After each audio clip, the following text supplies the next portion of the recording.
Songs trailer ಅದು ನಿಮ್ಮಿಬ್ಬರು romantic scenes ಸಿಕ್ಕಾಪಟ್ಟೆ ಹಲ್ಚಲ್ ಎಬ್ಬಿಸ್ತಾ ಇದೆ. ಗೊತ್ತಾಯ್ತು ನನಗೆ ಯಾಕೆ ಅಂತ. ಲವರ್ಸ್ ಏನೇ ಅದ್ರ ಮೇಲೆ ಆಕ್ಟ್ ಮಾಡಿದಾರ ಅಂತ ಅನ್ನಿಸ್ತಿದೆ ನನಗೆ. ನಿಮ್ಗೆ ಅನಿಸ್ತಿದ್ಯಾ? ಯಾವತ್ತಾದ್ರೂ ಅನ್ಕೊಂಡಿರೋ ಇಂಥ ಒಂದು ಸಿನಿಮಾದಲ್ಲಿ ನಾನು ಇಷ್ಟಪಡ್ತಾ ಆಕ್ಟ್ ಮಾಡ್ತೀನಿ ಅಂತ ಹೇಳ್ಬಿಟ್ಟು. ನಾವಿಬ್ರು ಒಬ್ರೊಬ್ರಿಗೆ ಮುಂಚೆ ಪರಿಚಯ ಇದ್ವಿ. ದೂರ ತೀರಯಾನ ಎಲ್ಲಿ ಗಂಟ ಪಯಣ ಸಾಗಿತ್ತು ಅಂತ. 9 ತಿಂಗಳು ಆಲ್ಮೋಸ್ಟ್ ಒಂದು ಮಗು ಹುಟ್ಟಿದಾಗೆ ತುಂಬಾ ಎಕ್ಸೈಟೆಡ್ ಆಗಿ ಮಗು ಹೆಂಗ್ ಬೆಳೆಸ್ಬೇಕು ಅಂತ ಗೊತ್ತಿಲ್ವಲ್ಲ. ನೀವು ಯಾವತ್ತಾದ್ರೂ ಟ್ರೈ ಮಾಡಿದ್ರೆ ಗಂಜೇನ ಅಥವಾ ಮತ್ತೆ ಫಿಶ್ ಫ್ರೈ? ಫಸ್ಟ್ ಟೈಮ್ ನಾನು ಟ್ರೈ ಮಾಡಿದ್ದೆ. ತಿನ್ನಕಲ್ಲ ಮಾಡಕ್ಕೆ. ನಿಮ್ಮಿಬ್ಬರ ಆಯ್ಕೆ ಹೆಂಗಿತ್ತು? ಯಾಕೆ ಆಯ್ಕೆ ಮಾಡೋದು? ನಿಮ್ಗೆ ಇಂಡಸ್ಟ್ರಿ ಬರೋದಕ್ಕೆ ಯಾವ ಇನ್ಸ್ಪಿರೇಷನ್? ನನಗೆ ಸಿನಿಮಾ ಬರೋದಕ್ಕೆ ಇನ್ಸ್ಪಿರೇಷನ್ಗಿಂತ ನೆಸೆಸಿಟಿ ಕಾರಣ ಆಗಿತ್ತು. ಇಷ್ಟು ಕ್ಯಾರೆಕ್ಟರೈಸೇಷನ್ ನೋಡಿದ್ರು ಟ್ರೈಲರ್ ನೋಡಿದ್ರು ವಿಲನ್ ಯಾರು ಅಂತ ಗೊತ್ತಾಗ್ತದೆ. ಸಿಚುವೇಶನ್ಸ್ ಪ್ರಿಯಾಂಕಾ ಅವರಿಗೂ ಭೂಮಿ ಕ್ಯಾರೆಕ್ಟರ್ ಏನಿಲ್ಲ ಡಿಫ್ರೆನ್ಸಸ್. ಅವಳು ಸಾಫ್ಟ್ವೇರ್ ಇಂಜಿನಿಯರ್. ಸುಮ್ಮನೆ ಟೈಮ್ ಪಾಸ್ ಮಾಡ್ತಿದ್ಯಾ ಅಂತ ನನಗೆ ಅನಿಸ್ತಿದೆ. ನನಗೆ ಬೇರೆ ಏನು ಕೆಲಸ ಇಲ್ಲ ನೋಡು. ಆ ಗಡ್ಡ ಮೀಸ ಇದ್ರೆ ನಿಮ್ಗೂ ಹಂಗ ಅನ್ಸುತ್ತೇನೋ. ಸೇರೋದಕ್ಕೋಸ್ಕರ ಆರ್ಟಿಸ್ಟ್ ಅಂತ. ಹಾಯ್ ಹಲೋ ನಮಸ್ಕಾರ, welcome to Boss TV Kannada. ನಾನು ಮಂಜುನಾಥ್ ಶ್ರೀನಿವಾಸ್. ಇವತ್ತಿನ ಬಾಸ್ ಟಿವಿ ಸ್ಪೆಷಲ್ ನಲ್ಲಿ ನಮ್ಮ ಜೊತೆ ಜಾಯ್ನ್ ಆಗ್ತಾ ಇದ್ದಾರೆ ದೂರ ತೀರಯಾನ ಚಿತ್ರದ ನಾಯಕ ವಿಜಯ್ ಕೃಷ್ಣ ಹಾಗೆಯೇ ನಾಯಕಿ ಪ್ರಿಯಾಂಕಾ ಕುಮಾರ್ ಅವರು. ಮೊದಲನೇದಾಗಿ ಇಬ್ಬರಿಗೂ ನಮಸ್ತೆ, ಕಾರ್ಯಕ್ರಮಕ್ಕೆ ಸ್ವಾಗತ. ಹೇಗಿದ್ದೀರಾ? ಖುಷಿಯಾಗಿದ್ದೀನಿ. ಗೊತ್ತಾಯ್ತು ನನಗೆ ಯಾಕೆ ಅಂತ. ಸಾಂಗ್ಸು ಟ್ರೈಲರ್ ಅಲ್ಲೂ ನಿಮ್ಮಿಬ್ಬರು ರೊಮ್ಯಾಂಟಿಕ್ ಸೀನ್ಸು, ಆ ಬಾಂಡಿಂಗು ಸಿಕ್ಕಾಪಟ್ಟೆ ಹಲ್ಚಲ್ ಎಬ್ಬಿಸ್ತಾ ಇದೆ. ಹೌದು. ನನಗೊಂದು ಕ್ಲಾರಿಫಿಕೇಶನ್ ಬೇಕಿತ್ತು. ಸಿನಿಮಾ ಮಾಡೋದಕ್ಕಿಂತ ಮುಂಚೆನೆ ನೀವು ಫ್ರೆಂಡ್ಸಾ ಅಥವಾ ರಿಲೇಟಿವ್ಸಾ ಅಂತ? ಇಲ್ಲ, ಯಾಕಂದ್ರೆ ಇರಲಿಲ್ಲ, ಪರಿಚಯನೇ ಇರಲಿಲ್ಲ. ಸರ್ ನಿಜ ಹೇಳಿ ಸರ್. ನಿಜವಾಗ್ಲೂ ಪರಿಚಯನೇ ಇರಲಿಲ್ಲ. ನಾವ್ ಇವನ್ ವರ್ಕ್ ಶಾಪ್ ಮಾಡುವಾಗ್ಲೂ ಅಷ್ಟೊಂದೇನ್ ಮಾತಾಡ್ತಿರ್ಲಿಲ್ಲ. ಶೂಟಿಂಗ್ ಅಲ್ಲಿ ಶೂಟ್ ಸ್ಟಾರ್ಟ್ ಆದ್ಮೇಲೆ ಒಂದ್ ಸ್ವಲ್ಪ ಮಾತಾಡ್ಲಿಕ್ಕೆ ಶುರು ಮಾಡಿದ್ದು. ಯಾಕಂದ್ರೆ ನಾನು ಟ್ರೈಲರ್ ಅಬ್ಸರ್ವ್ ಮಾಡ್ಬೇಕಾದ್ರೆ, ಬಿಕಾಸ್ ಒಬ್ಬ ಆರ್ಟಿಸ್ಟು ಇದು ಆಕ್ಟ್ ಮಾಡಬೇಕು ಅಂತಂದಾಗ ಏನಾಗುತ್ತೆ ಅಂತಂದ್ರೆ, ಆಪೋಸಿಟ್ ಪರ್ಸನ್ ಯಾರೇ ತುಂಬಾ ಚೆನ್ನಾಗಿ ಆಕ್ಟ್ ಮಾಡ್ತಾರೋ ಅವ್ರ ಜೊತೆ ತುಂಬಾನೇ ಚೆನ್ನಾಗಿ ಕೋಆರ್ಡಿನೇಷನ್ ಇರ್ಬೇಕಾಗುತ್ತೆ. ಸೊ ಅಷ್ಟು ನ್ಯಾಚುರಲ್ ಆಗಿ ಅಷ್ಟು ಚೆನ್ನಾಗಿ ಬಂದಿದೆ ನಿಮ್ಮಿಬ್ರು. ನೀವು ಯಾರಾದ್ರು ನೋಡಿದ್ರೆ ನಿಜವಾಗ ಲವರ್ಸ್ ಏನೇ ಅದ್ರ ಮೇಲೆ ಆಕ್ಟ್ ಮಾಡಿದಾರ ಅಂತ ಅನ್ನಿಸ್ತಿದೆ ನನಗೆ. Thank you. Doora Theerayana, so ಎಲ್ಲಿ ಗಂಟ ಪಯಣ ಸಾಗಿತ್ತು ಅಂತ. ಇಲ್ಲಿವರೆಗೂ ಬಂದಿದೀವಿ, ಇನ್ನು ತುಂಬಾ ಇದೆ ಅಂತ ಅನಿಸ್ತಿದೆ. ಸಾಕನೇ ಇರುತ್ತೆ ಅದು. ನಿಲ್ದೇ ಇರೋಂತ ಒಂದು ಟ್ರಾವೆಲಿಂಗ್ ಇದು. ಸೊ ಹೆಂಗಿತ್ತು ಎಕ್ಸ್ಪೀರಿಯನ್ಸ್ ಒಟ್ಟಾರೆಯಾಗಿ ಇಬ್ಬರ ಕಾಂಬಿನೇಷನ್ ಅಲ್ಲಿ ಒಂದು ಟ್ರಾವೆಲಿಂಗ್ ಲವ್ ಸ್ಟೋರಿ? ನಿಮ್ಮ ಪಾತ್ರದ ಬಗ್ಗೆ ಹೇಳೋದಾದ್ರೆ? ತುಂಬಾನೇ ಚೆನ್ನಾಗಿತ್ತು, ಎಕ್ಸ್ಪೀರಿಯನ್ಸ್ ಅಮೇಝಿಂಗ್ ಆಗಿತ್ತು. ಇನ್ಫ್ಯಾಕ್ಟ್ ಇಲ್ಲಿ ಬಂದು ಏನೋ ಒಂದು ಖುಷಿ ಇರುತ್ತೆ. ಅಂದ್ರೆ ನಮ್ಮ ಜನ, ನಮ್ಗೆ ಇಷ್ಟ ಆಗಿರೋಂಥ ಒಂದು ಟೀಮ್ ಆಗಿರ್ಬೋದು. ಈ ಕಥೆನಲ್ಲಿ ನನಗೂ ಏನೋ ಒಂದು ಇದೆ, ಇದು ನನಗೆ ಇಷ್ಟ ಆಗಿರೋಂಥ ಒಂದು ಕಥೆ ಅನ್ನೋ ಒಂದು ಫೀಲಿಂಗ್ ಇರುತ್ತೆ. ಅದನ್ನೆಲ್ಲ ನೋಡಿ ಅದ್ರ ಕೆಲಸ ಮಾಡಿ ಅದು ಫೈನಲ್ ಆಗಿ ಒಂದು ಪ್ರಾಡಕ್ಟ್ ರೆಡಿ ಆಗಿ ಬರೋದಕ್ಕೆ ಸುಮಾರು ಟೈಮ್ ಬೇಕಾಗತ್ತೆ. ಆಲ್ಮೋಸ್ಟ್ 8-9 ತಿಂಗಳು, ಆಲ್ಮೋಸ್ಟ್ ಒಂದು ಮಗು ಹುಟ್ಟಿದಾಗೇನೆ ಅದು ನಿಜವಾಗ್ಲೂ. ಸೊ ಅದೇ ಖುಷಿ ಇದೆ, ಅದೇ ಒಂದು ಕುತೂಹಲ ಇದೆ. ಜನ ಹೇಗ್ ನೋಡ್ತಾರೆ, ಜನರಿಗೆ ಹೇಗ್ ಅನ್ಸುತ್ತೆ ಅನ್ನೋದನ್ನ ಕೇಳೋದಕ್ಕೆ ತುಂಬಾ ಎಕ್ಸೈಟೆಡ್ ಆಗಿದ್ದೀನಿ. ಅಷ್ಟೇ ಭಯ ಕೂಡ ಇದೆ. ಮಗುನ ಹೆಂಗ್ ಬೆಳೆಸ್ಬೇಕು ಅಂತ ಗೊತ್ತಿಲ್ವಲ್ಲ. ಯಾವ ಮಗು ಮಜಾರಿ ಕೇಳ್ಬೇಕು. ಯಾವ ಮಗು ಪ್ಲಾನಿಂಗ್ ಅಲ್ಲಿ ಇದೆ ಅಂತ ಮೀನ್ಸ್ ನನ್ಗನ್ಸೋ ಪ್ರಕಾರ ಏನಂತಂದ್ರೆ, ಈ ಒಂದು ಕಾನ್ಸೆಪ್ಟ್ ನ ಇಷ್ಟಪಡುವಂಥದ್ದು ನಾನು ಟ್ರೈಲರ್ ಆಗಿರ್ಬೋದು, ಟೀಸರ್ ಆಗಿರ್ಬೋದು, ಸಾಂಗ್ಸ್ ನ ನೋಡುವಂತಂದ್ರೆ 25 to 35 ಈ ಒಂದು ಏಜ್ ಕ್ಯಾಟಗರಿ ಅವರು ತುಂಬಾ ಚೆನ್ನಾಗಿ ಇಷ್ಟಪಡ್ತಾರೆ. ಅಂದ್ರೆ ಎಲ್ಲೋ ಒಂದ್ ಕಡೆ ಅವರ ಒಂದು ಲೈಫ್ ಅಲ್ಲಿ ಎಲ್ರಿಗೂ ಪ್ರತಿಯೊಬ್ಬರಿಗೂ ಕನೆಕ್ಟ್ ಆಗುವಂತಹ ಒಂದೆಲ್ಲೋ ಒಂದ್ ಕಡೆ ಮೆಸೇಜ್ ಇದೆ ಅಂತ ಅನಿಸ್ತದೆ. ಸೊ ಹೆಂಗಿತ್ತು ಟೋಟಲ್ ಆಗಿ ಹೇಳೋದಾದ್ರೆ? ನಾನು ಈ ಮೂವಿನಲ್ಲಿ ಫುಲ್ ಟ್ರಾವೆಲಿಂಗ್ ಅಲ್ಲೇ ನಾವು ಕಥೆನ ಹೇಳೋದು. ಸೊ ಬ್ಯಾಂಗ್ಳೂರ್ ಟು ಗೋವಾವರೆಗೂ ಶೂಟ್ ಮಾಡಿದ್ವಿ, ಫುಲ್ ಕೋಸ್ಟಲ್ ಏರಿಯಾದಲ್ಲಿ. ಪ್ರಾಬ್ಲಿ ನಾವು ಫ್ರೆಂಡ್ಸ್ ಜೊತೆ ಆಗಿರ್ಬೋದು ಅಥವಾ ನಾವೇ ಹೋದ್ರೂ ಅಷ್ಟು ಎಂಜಾಯ್ ಮಾಡ್ತಿದ್ನೋ ಇಲ್ವೋ ಗೊತ್ತಿಲ್ಲ ನನಗೆ. ನಾನಂತೂ ಸಿಕ್ಕಾಪಟ್ಟೆ ಎಂಜಾಯ್ ಮಾಡಿದ್ದೀನಿ ಆ ಫಸ್ಟ್ ಸ್ಕೆಡ್ಯೂಲ್ ಅಂತೂ. ಟ್ರಾವೆಲಿಂಗು ಇಷ್ಟ, ಪ್ಲಸ್ ಮ್ಯೂಸಿಕ್ ಅಂದ್ರೂ ನನಗೆ ಇದೆರಡು ತುಂಬಾನೇ ಇಷ್ಟ. ಅದ್ರ ಜೊತೆ ಶೂಟಿಂಗ್, ಸೊ ಅಫ್ಕೋರ್ಸ್ ಅದೆಲ್ಲ ತುಂಬಾ ಇಷ್ಟ ಆಯ್ತು. ಅದ್ರ ಜೊತೆ ಕತೆ ಒಂದು ಮೆಚೂರ್ ರಿಲೇಶನ್ಶಿಪ್ ಅಂದ್ರೆ ಹೇಗಿರ್ಬೇಕು ಅನ್ನೋದೊಂದನ್ನ ಒಂದು ಸೆನ್ಸಿಟಿವ್ ಆಗಿ ತುಂಬಾ ಚೆನ್ನಾಗಿ ಸೆನ್ಸಿಬಲ್ ಆಗಿ ಸರ್ ತೋರ್ಸ್ಕೊಟ್ಟಿದ್ದಾರೆ. ಸೊ ಏನೋ ಯೋಚನೆ ಮಾಡ್ತಾ ಇದ್ದಾರೆ, ಏನು ಹೇಳ್ತಾರೆ ಪ್ರಿಯಾಂಕ್ ಅವರು ಅಂತ. ಕ್ಯಾರೆಕ್ಟರ್ ಬಗ್ಗೆ ಯಾವಾಗ ಹೇಳ್ತಾಳೆ ಅಂತ ಕಾಯ್ತಿದ್ದೆ, ಬಿಕಾಸ್ ನಾನು ಅದನ್ನ ಮರ್ತೋದೆ ನೀವು ಕೇಳಿದಾಗ ಹೇಳೋದಕ್ಕೆ. ಇವಾಗ ಆಯ್ತು, ನಿಮ್ಮ ಕ್ಯಾರೆಕ್ಟರ್ ಬಗ್ಗೆ ಹೇಳಬೇಕು ಅಂದ್ರೆ, ನೀವು ಆಕ್ಚುಲಿ ಹೇಳಿದ್ದು ತುಂಬಾ ಕರೆಕ್ಟ್ ಆದ ವಿಷಯ. 25 to 30 ಒಂದು ಏಜ್ ಗ್ರೂಪಲ್ಲಿ ಸುಮಾರು ಜನ, ಎಸ್ಪೆಷಲಿ ಹುಡುಗರಿಗೆ ಐ ಥಿಂಕ್ ತುಂಬಾನೇ ಕನೆಕ್ಟ್ ಆಗತ್ತೆ ಅಂತ ಅನ್ಕೊಂಡಿದ್ದೀನಿ ಈ ಕ್ಯಾರೆಕ್ಟರ್. ಅಫ್ಕೋರ್ಸ್ ಅವನ ಒಂದು ಹಿಸ್ಟ್ರಿ ಹೇಳಬೇಕು ಅಂದರೆ ಸುಮಾರು ವಿಷಯಗಳು ಹೇಳೋದಕ್ಕಾಗಲ್ಲ, ಬಿಕಾಸ್ ಫಿಲ್ಮ್ ಇನ್ನು ರಿಲೀಸ್ ಆಗಬೇಕು. ಬಟ್ ಓಕೆ, ಈಸ್ IT ನಲ್ಲಿ ಕೆಲಸ ಮಾಡುವಂಥ ಒಬ್ಬ ಹುಡುಗ. ಒಂದು ಸೈಲೆಂಟ್ ಅಂತ ಹೇಳೋದಕ್ಕಾಗಲ್ಲ, ಐ ಥಿಂಕ್ ಪ್ಲೆಸೆಂಟ್ ಪರ್ಸ್ನಾಲಿಟಿ. ಈಗ ಐ ಥಿಂಕ್ ಎಸ್ಪೆಷಲಿ ಇವಾಗಿನ ಒಂದು ಜನ್ರೇಷನಲ್ಲಿ ಪರ್ಹ್ಯಾಪ್ಸ್ ದೆರ್ ಈಸ್, ಅಂದರೆ ಮುಂಚೆ ಪ್ರಾಬಬ್ಲಿ ಈ ಮೇಲ್ ಮ್ಯಾಸ್ಕ್ಯುಲಿನಿಟಿ ಅಂತ ಒಂದು ಹೇಳ್ಬೋದು, ಮೇಲ್ ಈಗೋ ಅಂತ ಹೇಳ್ಬೋದು. ಈ ಕೆಲವೊಂದು ಮೇ ಬಿ ನಮಗೆ ಗೊತ್ತಿಲ್ಲದೇ ಸುಮಾರು ಒಂದು ಎಕ್ಸ್ಟ್ರಾ ಒಂದು ಹೈ ಲೆವೆಲಲ್ಲಿ ಇರ್ತಿತ್ತು ಅಂತ ಅನ್ನಿಸುತ್ತೆ. ಇವಾಗಿನ ಜನ್ರೇಷನಲ್ಲಿ ಪ್ರಾಬ್ಲಿ ಬಿಕಾಸ್ ಎಲ್ರೂ ಒಟ್ಟಿಗೆ ಬೆಳಿತೀವಿ, ಎಲ್ರಿಗೂ ಇನ್ನೊಬ್ರು ಪರ್ಸ್ಪೆಕ್ಟಿವ್ ಕೇಳೋ ಒಂದು ಕುತೂಹಲನೂ ಇದೆ, ಅದನ್ನ ಅರ್ಥ ಮಾಡ್ಕೊಳ್ಳೋ ಪೇಷನ್ಸ್ ಇದೆ, ವಿಲ್ ಪವರ್ ಇದೆ. ಸೊ ಅದನ್ನೆಲ್ಲ ಕಲಿತು ನೋಡಿ ವಿಚಾರಗಳನ್ನ ಅರ್ಥ ಮಾಡಿಕೊಂಡು ಇವಾಗಿರೋ ಹುಡುಗರು ಎಸ್ಪೆಷಲಿ ನನಗನ್ಸುತ್ತೆ ಅವರು ಬಹಳ ಸೆನ್ಸಿಟಿವ್ ಆಗೇ ಇರ್ತಾರೆ. ಎಲ್ಲರೂ ಕೂಡ ಕೆಲವೊಂದು ವಿಷಯಗಳು ಅಫ್ಕೋರ್ಸ್ ಇನ್ನೂ ಕೆಲವೊಂದು ಗುಣಗಳು ಹಾಗೇ ಇದೆ, ಒಳಗಡೆ ಅನ್ನಿಸ್ತಿರೋದು ಹೇಳ್ಕೊಳ್ಳದೆ ಇರೋವಂಥ ವಿಷಯಗಳು ಸುಮಾರು ಸೇಮ್ ಇರ್ಬೋದು, ಬಟ್ ಸುಮಾರು ಸೆನ್ಸಿಟಿವಿಟಿ ಬಂದಿದೆ ಅಂತ ಕಾಣುತ್ತೆ. ಸೊ ಅದೇ ಒಂದು ದಿಕ್ಕಿನಲ್ಲಿ ಇವನು ಹಾಗೇನೆ ಕೆಲವೊಂದು ವಿಷಯಗಳನ್ನ ಅರ್ಥ ಮಾಡಿಕೊಂಡು ಕೆಲವೊಂದು ವಿಷಯಗಳನ್ನ ಅರ್ಥ ಮಾಡೋದಕ್ಕೆ ಹೊರಟಿರೋ ಅಂತ ಒಬ್ಬ ಹುಡುಗ. ಮೇಡಮ್, ಈಗ ನೀವು ಮಾತಾಡ್ತಾ ಹೇಳ್ತಾ ಇದ್ರಿ, ನೀವು ನನಗೆ ಟ್ರಾವೆಲಿಂಗ್ ಅಂದರೆ ತುಂಬ ಇಷ್ಟ, ಅದರಲ್ಲೂ ಮ್ಯೂಸಿಕ್ ಅಂತ ಹೇಳ್ಬಿಟ್ಟು. ಯೂಶಲಿ ಸಿನಿಮಾ ಶೂಟಿಂಗ್ ಅಂತಂದರೆ ಯಾವುದೋ ಒಂದು ಲೊಕೇಶನ್ ಇರುತ್ತೆ, ಅಲ್ಲಿಗೆ ಹೋಗ್ಬೇಕು, ಅಲ್ಲಿ ಆ್ಯಕ್ಟ್ ಮಾಡಬೇಕು, ಬರಬೇಕು. ಬಟ್ ಟ್ರಾವೆಲಿಂಗ್ ಮಾಡ್ತಾ ಮಾಡ್ತಾ ಆ್ಯಕ್ಟ್ ಮಾಡೋದು ಅಂತಂದರೆ ತುಂಬ ಕಷ್ಟ ಆಗುತ್ತೆ. ಬಿಕಾಸ್ ಯಾಕಂತಂದರೆ ಅದಕ್ಕೆ ನಾವು ಅಷ್ಟು ಚೆನ್ನಾಗಿ ಇಷ್ಟಪಟ್ಟರೆ ಮಾತ್ರ ಅದು ನಮ್ಗೆ ಈಸಿ ಆಗಕ್ಕೆ ಸಾಧ್ಯ. ಸೊ ಎಷ್ಟು ಕಷ್ಟ ಆಯಿತು, ಎಷ್ಟು ಇಷ್ಟ ಆಯಿತು ಟ್ರಾವೆಲಿಂಗಲ್ಲಿ ಆ್ಯಕ್ಟಿಂಗು ಅಂತ? ಕಷ್ಟ ಅಂದ್ರೆ ಟೈಮಿಂಗ್ಸ್ ಸ್ವಲ್ಪ ನಾವು ಅಡ್ಜಸ್ಟ್ ಆಗ್ಬೇಕಾಗಿತ್ತು. ಯಾಕಂದ್ರೆ ಔಟ್ಡೋರ್ ಶೂಟ್ ಆಗಿರೋದ್ರಿಂದ ಜಾಸ್ತಿ ಜನ ಇರ್ತಾರೆ ಅಂಡ್ ಎಲ್ರು ಸಂಭಾಳಿಸೋದು ಸ್ವಲ್ಪ ಕಷ್ಟ ಆಗಿರುತ್ತೆ. ಸೊ ನಿದ್ದೆಗೆ ಸ್ವಲ್ಪ ಒಂದು ಚೂರ್ ಕೊರತೆ ಇತ್ತು. ಅದು ಬಿಟ್ರೆ ನನಗೆ ಬೇರೆದೆಲ್ಲದು ಫುಡ್, ನನಗೆ ಕೋಸ್ಟಲ್ ರೀಜನ್ ಫುಡ್ ಆಗಿರ್ಬೋದು ಅಥವಾ ಪ್ಲೇಸಸ್ ಆಗಿರ್ಬೋದು, ಆ ಹೀಟ್ ಆಗಿರ್ಬೋದು, ಅದೆಲ್ಲ ನನಗೆ ತುಂಬಾನೇ ಇಷ್ಟ. ಸೊ ನನಗೆ ಬೇರೆ ಯಾವ್ದು ಪ್ರಾಬ್ಲಮ್ ಆಗ್ಲಿಲ್ಲ ಅಷ್ಟು.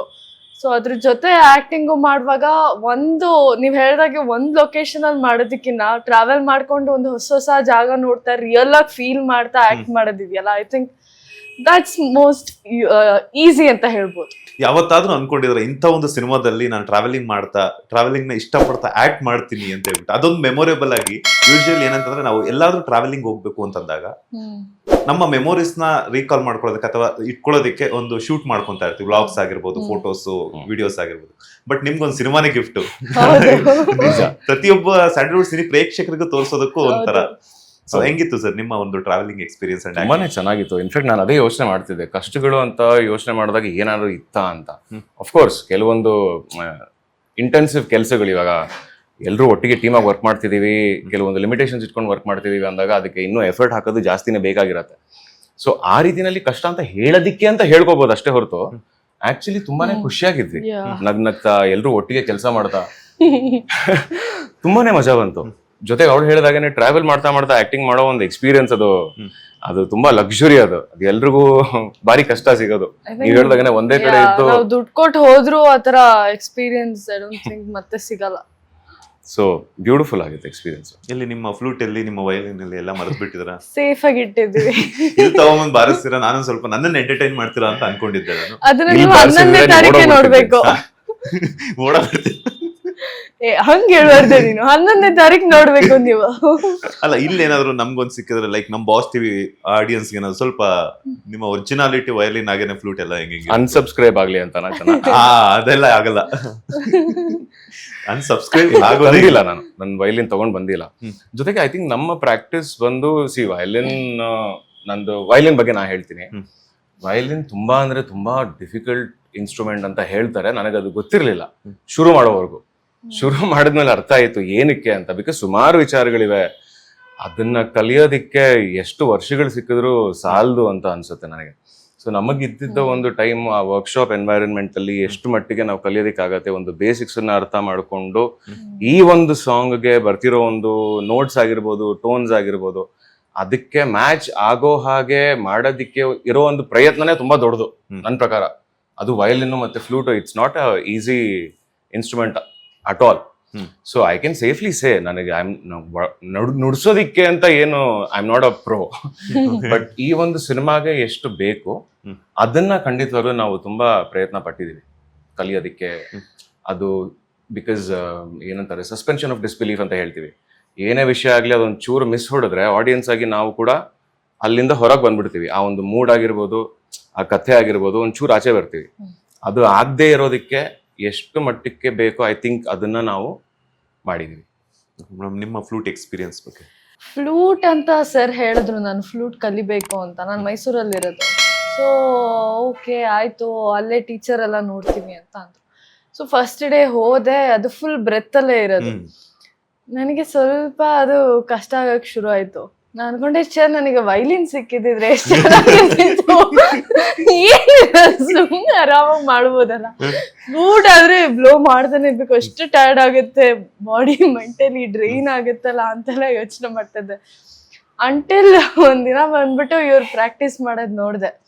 ಅವತ್ತು ಅವರು ಗುರುಗಳು ಹೇಳಿದ್ರು, ಒನ್ ಆಫ್ ಇನ್ಸ್ಟ್ರೂಮೆಂಟ್ ಅಲ್ಲಿ ಟಫೆಸ್ಟ್ ಅಂದ್ರೆ ಅದು ವೈಲಿನ್ ಅಂತ. ಸೊ ಅವತ್ತು ನಾನು ಪರವಾಗಿಲ್ಲ ಸಿಕ್ಕಿದೆ ಚಾನ್ಸ್, ದೇವ್ರ ಗಾಡ್ ಇದಾರೆ ಓ ಅಂತ ಹೇಳಿ. ಸೊ ಇಲ್ಲಿ ಒಂದು 15 ದಿನ ಒಂದೊಂದು ಸಾಂಗ್, ಒಂದೊಂದು 2-3 ಸಾಂಗಿಗೆ ಪ್ರಾಕ್ಟೀಸ್ ಮಾಡಿರ್ಬೋದಲ್ಲ ನಾವು.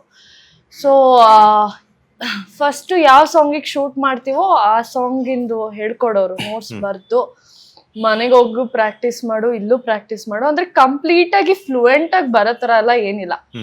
ಹೋಲ್ಡಿಂಗು, ಒಂದ್ ಸ್ವಲ್ಪ ಗ್ರಿಪ್ಪಿಂಗು, ಆ ಥರ ಎಲ್ಲ ಒಂದು 15 ದಿನದಲ್ಲಿ ಎಷ್ಟು ಕಲೀಲಿಕ್ಕೆ ಆಗುತ್ತೋ ಅಷ್ಟು ಕಲ್ತು ಡೆಲಿವರ್ ಮಾಡಿದೀವಿ. ಚೆನ್ನಾಗಿ ಬಂದಿದೆ. ಸೊ ಫುಲ್ ಈ ಜನಕ್ಕೂ ಇಷ್ಟ ಆಗುತ್ತೆ ಅಂತ ಆಕ್ಚುಲಿ ಅನ್ಕೊಂಡಿದ್ದೀನಿ. ತುಂಬಾ ಥ್ಯಾಂಕ್ಸ್ ಹೇಳ್ಬೇಕಾಗಿರೋದು ನಮ್ಮ ಟೀಚರ್ಸ್ಗೆ, ಗುರುಗಳಿಗೆ. ಅವ್ರು ಬಂದು ಹೇಳ್ಕೊಡೋದು ಓಕೆ, ಬಟ್ ಒಂದು ಇವಾಗ ಆಲ್ರೆಡಿ ಒಂದ್ ಮಟ್ಟಕ್ಕೆ ಗೊತ್ತಿರತ್ತೆ ಹುಡುಗರಿಗೆ, ಮಕ್ಕಳಿಗೆ ಹೌದು.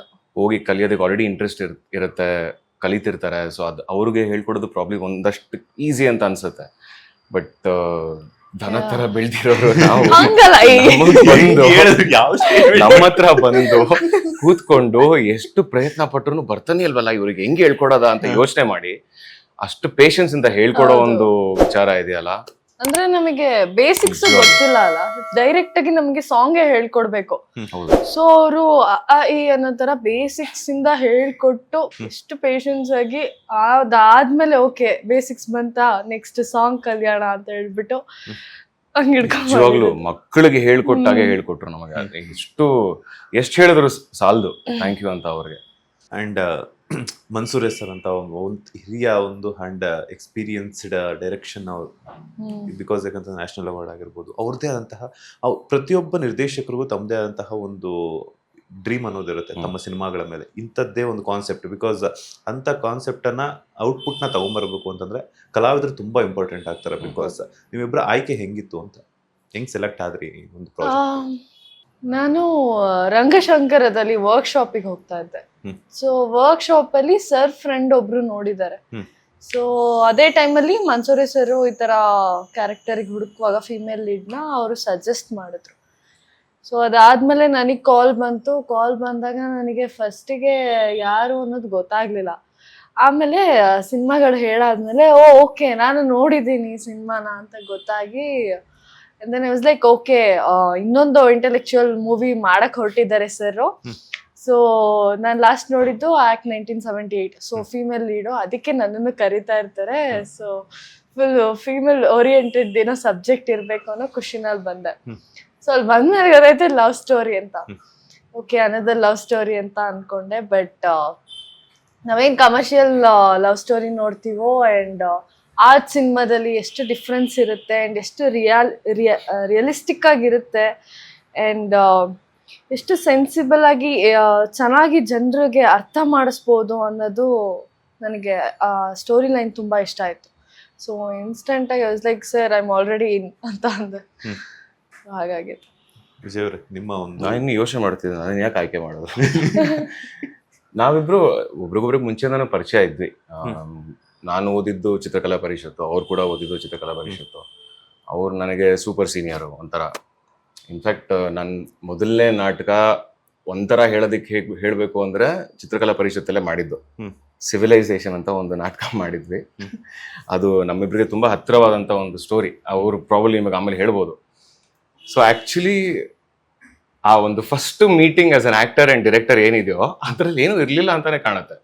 ಬಟ್ ಅದಾದ ನಂತರ ನಾನು ಅವ್ರ ಜೊತೆ ಒಂದು ಸಿನಿಮಾ ಮಾಡಿದೆ. ಹ್ಮ್. ಅಂದ್ರೆ ಸಣ್ಣ ಕ್ಯಾರೆಕ್ಟರ್ ಪ್ಲೇ ಮಾಡಿದೆ. ಆಕ್ಟ್ 1978 ಅಂತ ಒಂದು ಮಾಡಿದ್ರಲ್ಲ, ಹ್ಮ್.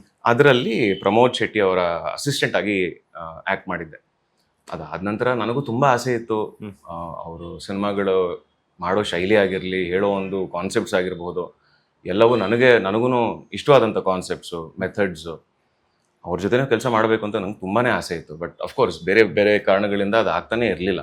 ಯಾವುದೋ ಒಂದು ಶಾರ್ಟ್ ಫಿಲ್ಮ್ ಕೂಡ ತೊಗೊಂಡಿದ್ವಿ, ಅದ್ರ ಮೇಲೆ ವರ್ಕ್ ಮಾಡೋಣ ಅಂತ. ಕೋವಿಡ್ ಟೈಮಲ್ಲಿ ತುಂಬ ಪ್ಲಾನಿಂಗ್ ಮಾಡ್ತಿದ್ವಿ, ಬಟ್ ಅದು ಕೂಡ ಆಗಿರಲಿಲ್ಲ. ಅದಾದ ನಂತರ ಅಫ್ಕೋರ್ಸ್ 19, 20, 21 ಮಾಡಿದ್ರು. ಹ್ಮ್. ಹಾಗೆ ಒಂದಿನ ಕಾಲ್ ಬಂತು ನನಗೆ ಮನ್ಸೂರೆಯಿಂದ, ಏನು ಮಾಡ್ತಿದ್ಯಾ, ಎಲ್ಲಿದ್ಯಾ? ಇಲ್ಲಿದ್ದೀನಿ, ಮುಂಬೈಲಿದ್ದೀನಿ. ಸರಿ, ಬೆಂಗಳೂರಿಗೆ ಹೊರಟ್ಬಾ. ಏನಕ್ಕೆ? ಇಲ್ಲ ಬಾ. ಅವಾಗಲೇ ಅರ್ಥ ಆಯಿತು, ಏನೋ ಒಂದಿರಬೇಕು. ಸರಿ ಆಯಿತು, ಹೋಗೋಣ ಅಂತ ಬಂದೆ. ಬಂದಿದ ತಕ್ಷಣ ಅವರು ನರೇಶನ್ ಕೊಟ್ಟರು. ಒಟ್ಟಿಗೆ ನಾವು ಕಥೆನ ಕೇಳಿದ್ದು. ಅಂಡ್ ಈ ತರ ಒಂದು ಕಥೆನ ಮನ್ಸೋರೆ ಟಚ್ ಮಾಡೋದಿಕ್ ಹೋಗ್ತಿದ್ದಾರೆ ಅಂತ ಗೊತ್ತಾಗಿದ್ ಕೂಡ್ಲೇನೆ ಅದು ನನಗೆ ತುಂಬಾನೇ ಇಷ್ಟ ಆಯ್ತು. ಬಿಕಾಸ್ ಅವ್ರಿಗಿರೋ ಒಂದು ನಾಲೆಡ್ಜ್ನ ಹಿಡ್ಕೊಂಡು ಇಂಡಿಪೆಂಡೆಂಟ್ ಸಿನಿಮಾ ಇಂದ ಸ್ವಲ್ಪ ದೂರ ಬಂದು ಕಮರ್ಷಿಯಲ್ಲು ಅಲ್ಲದೆ ಇಂಡಿಪೆಂಡೆಂಟು ಅಲ್ಲದೆ ಬ್ರಿಡ್ಜ್ ಸಿನಿಮಾ ಮಾಡೋದಿಕ್ ಹೊರಟು ಪ್ರೀತಿನ ಒಂದು ವಿಷಯವಾಗಿ ಹಿಡ್ಕೊಂಡು ಇವಾಗಿನ ಜನರಿಗೆ ಅರ್ಥ ಆಗೋ ಹಾಗೆ, ಇಷ್ಟ ಆಗೋ ಹಾಗೆ ಒಂದು ಕಥೆನ ತಗೊಂಡು ಮಾಡೋದಿದೆಯಲ್ಲ. So you know you are in safe hands, especially someone like Mansore directing it. ನಿಮ್ಗೆ ಗೊತ್ತು ತುಂಬಾನೇ ಚೆನ್ನಾಗಿರುತ್ತೆ, ಸೆನ್ಸಿಟಿವ್ ಆಗಿ ಹ್ಯಾಂಡಲ್ ಮಾಡ್ತಾರೆ, ಎಲ್ರಿಗೂ ಇಷ್ಟ ಆಗತ್ತೆ. So it's a dream come true. Even ನಾವ್ ಹಾಕೋ ಕಾಸ್ಟ್ಯೂಮ್ ಅಲ್ಲೂ ಅವ್ರು ತುಂಬಾ ವರ್ಕ್ ಮಾಡಿದ್ದಾರೆ ಕಲರ್ ವೈಸ್. ನನ್ನ ಹೆಸರು ಭೂಮಿ, ಅಂದ್ರೆ ಭೂಮಿ, ಅವರು ಆಕಾಶ್ ಅಂತ. ಸೊ ಐದರ್ ನಾನು ಅರ್ತ್ ಕಲರ್ ಅಲ್ಲಿ ಡ್ರೆಸ್ ಮಾಡ್ತಿರ್ತೀನಿ, ಅವರು ಬ್ಲೂ ಅಲ್ಲಿ ಮಾಡ್ತಿರ್ತಾರೆ. ಇಲ್ಲ ನಾನ್ ಬ್ಲೂ ಹಾಕಿರ್ತೀನಿ, ಅವರು ಅರ್ತ್ ಕಲರ್ ಅಲ್ಲಿ ಇರ್ತಾರೆ. ಬೇಕಾದ್ರೆ ನೀವು ಅದೇ ಫೋಟೋ ನೋಡಿದ್ರು ಗೊತ್ತಾಗತ್ತೆ. ಸೊ ಅಷ್ಟು ಡೀಟೇಲಿಂಗ್ ಕೊಟ್ಟಿದೀವಿ ನಾವು ಒಂದೊಂದು ಕ್ಯಾರೆಕ್ಟರ್ಗೂ ಕತೆಗೂ. ಅಂಡ್ ಸ್ಟಾರ್ ಕಾಸ್ಟ್ ಬಗ್ಗೆ ಮಾತಾಡುವಂಥದ್ದಾಗಿರ್ಬೋದು. ನೀವು ಇಬ್ರು ಒಯ್ತೀರಾ ಅಂಡ್ ಅಲ್ಲಿ ಕಾಡಲ್ಲಿ ಅರುಣ್ ಸಾಗರ್ ಸರ್ ಪರಿಚಯ ಆಗ್ತಾರೆ. ಅವ್ರದ್ದೊಂದು ವಿಭಿನ್ನವಾದಂತಹ ಗೆಟಪ್. ನೀವು ಹೇಳ್ತಾ ಇದ್ರಿ ಕಾಸ್ಟ್ಯೂಮ್ ಅಲ್ಲಿ ನಿಮ್ಮಿಬ್ಬರದ ಅಷ್ಟೇ ಅಲ್ಲದೆ ಆ ಡೈರೆಕ್ಟರ್ ಅಂದ್ಮೇಲೆ ಎಲ್ಲರ ಕಾಸ್ಟ್ಯೂಮು ಸಹ ಒಂದ್ಸಲ ನೋಡ್ಬೇಕಾಗುತ್ತೆ. Because end of the day captain of the ship ಅಂತಂದ್ರೆ ಅವರೇನೆ. ಸೊ ಅದಾದ್ಮೇಲೆ ಶರತ್ ಲೋಹಿತಾಶ್ವ ಸರ್, ಸುಧಮ್ಮ ಬರ್ತಾರೆ. ಸೊ ಇವ್ರ ಜೊತೆ ಎಲ್ಲ ವರ್ಕ್ ಮಾಡಿರುವಂತ ಎಕ್ಸ್ಪೀರಿಯನ್ಸ್ ಹೆಂಗಿತ್ತು ನಿಮ್ಗಳಿಗೆ ಅಂತ? ಸೂಪರ್ ಆಗಿತ್ತು. ಇನ್ಫ್ಯಾಕ್ಟ್ ಹಿರಿಯರು ಬಂದು ಅಲ್ಲಿ ಅವ್ರನ್ನ ನೋಡಿ ಕಲಿಯುವಂಥ ವಿಷಯಗಳು ಸುಮಾರು ಇರುತ್ತೆ. ಎಲ್ಲೋ ಒಂದು ಕಡೆ ಎಸ್ಪೆಷಲಿ ಗೊತ್ತಿಲ್ಲದೆ ಒಂದು ಕೆಲಸಗಳನ್ನ ಮಾಡ್ತಿರ್ಬೇಕಾದ್ರೆ ಆ್ಯಕ್ಟಿಂಗ್ ಅನ್ನೋದು ನಿಮಗೆ ನೀವು ಕಾಣಿಸ್ತಿರೋದಿಲ್ಲ. ಸೊ ಕೆಲವು ಸತಿ ಜಾಸ್ತಿ ಎಫರ್ಟ್ ಹಾಕ್ತಿರ್ಬೋದು, ಕೆಲವು ಸತಿ ಎಫರ್ಟ್ ಹಾಕೋದಿಕ್ಕೆ ಗೊತ್ತಾಗ್ತಿಲ್ದೇ ಇರಬಹುದು.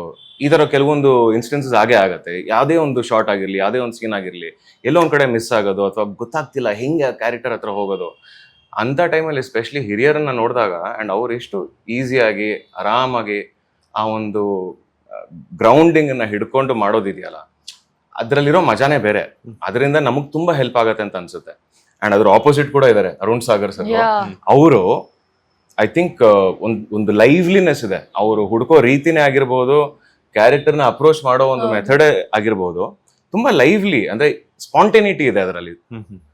ಅದು ಆಕ್ಟಿಂಗ್ನ ತುಂಬಾ ಸೀರಿಯಸ್ ಆಗಿ ತಗೊಂಡು ಹೋದಾಗ ಅದಾಗದೇ ಇರೋವಂಥ ಕೆಲಸ. ಸೊ ಆ ಒಂದು ಸೀರಿಯಸ್ನೆಸ್ಗೂ ತುಂಬಾ ಲೈಟ್ ಆಗಿ ಕ್ಯಾಶುವಲ್ ಆಗಿ ಟ್ರೀಟ್ ಮಾಡೋದು ಮಧ್ಯೆ ಒಂದು ಬ್ಯಾಲೆನ್ಸ್ ಇದೆಯಲ್ಲ, ಆ ಥರ ಕೆಲವೊಂದು ವಿಷಯಗಳು ನನಗೆ ಅವರಿಂದ ಸಿಕ್ತು ಅಂತ ಅನಿಸ್ತು. ಸೊ ಈ ತರ ಸುಮಾರು ವಿಷಯಗಳಿತ್ತು ನನಗೆ. ಅರುಣ್ ಸಾಗರ್ ಅವರು ನಂಗೆ ಏನ್ ತುಂಬಾ ಇಷ್ಟ ಆಯ್ತು ಅಂದ್ರೆ, ಅವ್ರಿಗೆ ಕ್ಯಾರೆಕ್ಟರ್ ಹೇಳಿದಾಗ ಅವರೇ ಓನಾಗಿ ಸ್ಕೆಚ್ ಮಾಡಿ ಕಾಸ್ಟ್ಯೂಮ್ ಎಲ್ಲ ಯಾವ ತರ ಹಾಕ್ಬೇಕು ಅಂತ ಅವರೇ ಪ್ಲಾನ್ ಮಾಡಿ, ಒಂದ್ಸಲ ಏನೋ ಬಿಯರ್ಡ್ ಏನೋ ಸಿಗ್ಲಿಲ್ಲ ಅಂತ ಹೇಳ್ಬಿಟ್ಟು ಅವತ್ತು ನನಗೆ ಅದ್ ಬಂದ್ರೇನೆ ಚೆನ್ನಾಗಿ ಕಾಣುತ್ತೆ ಅನ್ನೋದೊಂದು ತುಂಬಾನೇ ಇಂಟ್ರೆಸ್ಟ್ ಹಾಕಿ, ಹಿಂಗೆ ಕಾಣಿಸ್ಬೇಕು, ಹಿಂಗೆ ಪೋರ್ಟ್ರೇ ಮಾಡ್ಬೇಕು ಅನ್ನೋದೊಂದು ಇಂಟ್ರೆಸ್ಟ್ ಅವ್ರು ತುಂಬಾ ಚೆನ್ನಾಗಿ ತೋರಿಸಿದ್ರು. ಅದ್ ನನಗೆ ತುಂಬಾ ಇನ್ಸ್ಪೈರ್ ಆಯ್ತು. ಇಷ್ಟು ಕ್ಯಾರೆಕ್ಟರೈಸೇಷನ್ ನೋಡಿದ್ರು, ಟ್ರೈಲರ್ ನೋಡಿದ್ರು, ನನಗೆ ವಿಲನ್ ಯಾರು ಅಂತ ಗೊತ್ತಾಗ್ತಿಲ್ಲ. ಏನು ಗೊತ್ತಾ ಅಂತ? ವಿಲನ್ ನಮ್ಮೊಳಗಿರೋದೇ ಒಂದು ವಿಲನ್, ಬೇರೆ ಯಾರು ವಿಲನ್ ಅಂತ ಇಲ್ಲ ಇದ್ರಲ್ಲಿ. ನಾವೇ ವಿಲನ್ ಅಲ್ಲ, ಹೀರೋ ಅಂತಾನೆ ನೀವು ವಿಲನ್ ಹೆಂಗಾಗ್ತೀರಾ? ವಿಲನು ನಾವೇ. ಹೇಗೆ? ಅವು ಹಂಗೆ ಅದನ್ನ ಎಕ್ಸ್ಪ್ಲೇನ್ ಮಾಡೋದಕ್ಕಾಗಲ್ಲ. ವಿಲನ್ ಅಂತ ಈ ಫಿಲ್ಮ್ ಅಲ್ಲಿ ಯಾರು ಇಲ್ಲ. ಐ ಥಿಂಕ್ ಕಥೆನಲ್ಲಿರೋ ಒಂದು ಸಿಚುವೇಶನ್ಸ್ ವಿಲನ್ ಅಂತ ಹೇಳ್ಕೋಬಹುದು. ನಮ್ಮ ಮಧ್ಯೆ ಆಗೋ ಕೆಲವೊಂದು ಸರ್ಕಮ್ಸ್ಟಾನ್ಸಸ್ ಆಗಿರ್ಬೋದು, ಮಾತಾಡುವಂಥ ವಿಷಯಗಳಾಗಿರ್ಬೋದು, ಆ ಟೈಮಲ್ಲಿ ನಾವು ಚೂಸ್ ಮಾಡೋ ಡಿಸಿಷನ್ಸ್ ಇರ್ತಾವಲ್ಲ, ಜನರಲ್ ಆಗಿ ಹೇಗಾಗತ್ತೆ ಜನರ ಲೈಫಲ್ಲಿ ವಿಲನ್ ಅಂತ ಯಾರು ನನ್ನ ಲೈಫಲ್ಲಿ ಅಂತೂ ಇಲ್ಲ ಆ್ಯಕ್ಚುಲ್ ಆಗಿ. ಬಟ್ ನನಗೆ ಗೊತ್ತು, ನನ್ನ ಫ್ರೆಂಡ್ಸ್ ಜೊತೆ ಏನೋ ಮಾತಾಡಬೇಕಾದ್ರೆ ನಾನು ಏನೋ ಒಂದು ಹೇಳ್ತೀನಿ, ಆ ಟೈಮಿಗೆ ಅದು ವಿಲನ್, ಆ ಟೈಮಿಗೆ ನಾನು ವಿಲನ್ ಆಗ್ತೀನಿ. ಮತ್ತೆ ಅದರಿಂದ ನಾನು ಹೊರಗೆ ಬರ್ತೀನಾ ಇಲ್ವಾ ಅನ್ನೋದೇ ಹೀರೋ ಜರ್ನಿ. ಸೊ ಹಾಗೇನೆ ಐ ಥಿಂಕ್ ಇದರಲ್ಲೂ ಇಬ್ರು ಹೀರೋಸು, ಇಬ್ರು ಹೀರೋಯಿನ್ಸು, ಇಬ್ರು ವಿಲನ್ಸು, ಇಬ್ರು ಅದರಿಂದ ಹೊರಗೆ ಬಂದಾಗ ನಾರ್ಮಲ್ ಕ್ಯಾರೆಕ್ಟರ್ಸ್. ಪ್ರಿಯಾಂಕಾ ಅವರಿಗೂ ಭೂಮಿ ಕ್ಯಾರೆಕ್ಟರ್ಗೂ ಏನೆಲ್ಲ ಡಿಫ್ರೆನ್ಸಸ್ ಇದೆ ಅಂತ? ಅವಳು ಸಾಫ್ಟ್ವೇರ್ ಇಂಜಿನಿಯರು.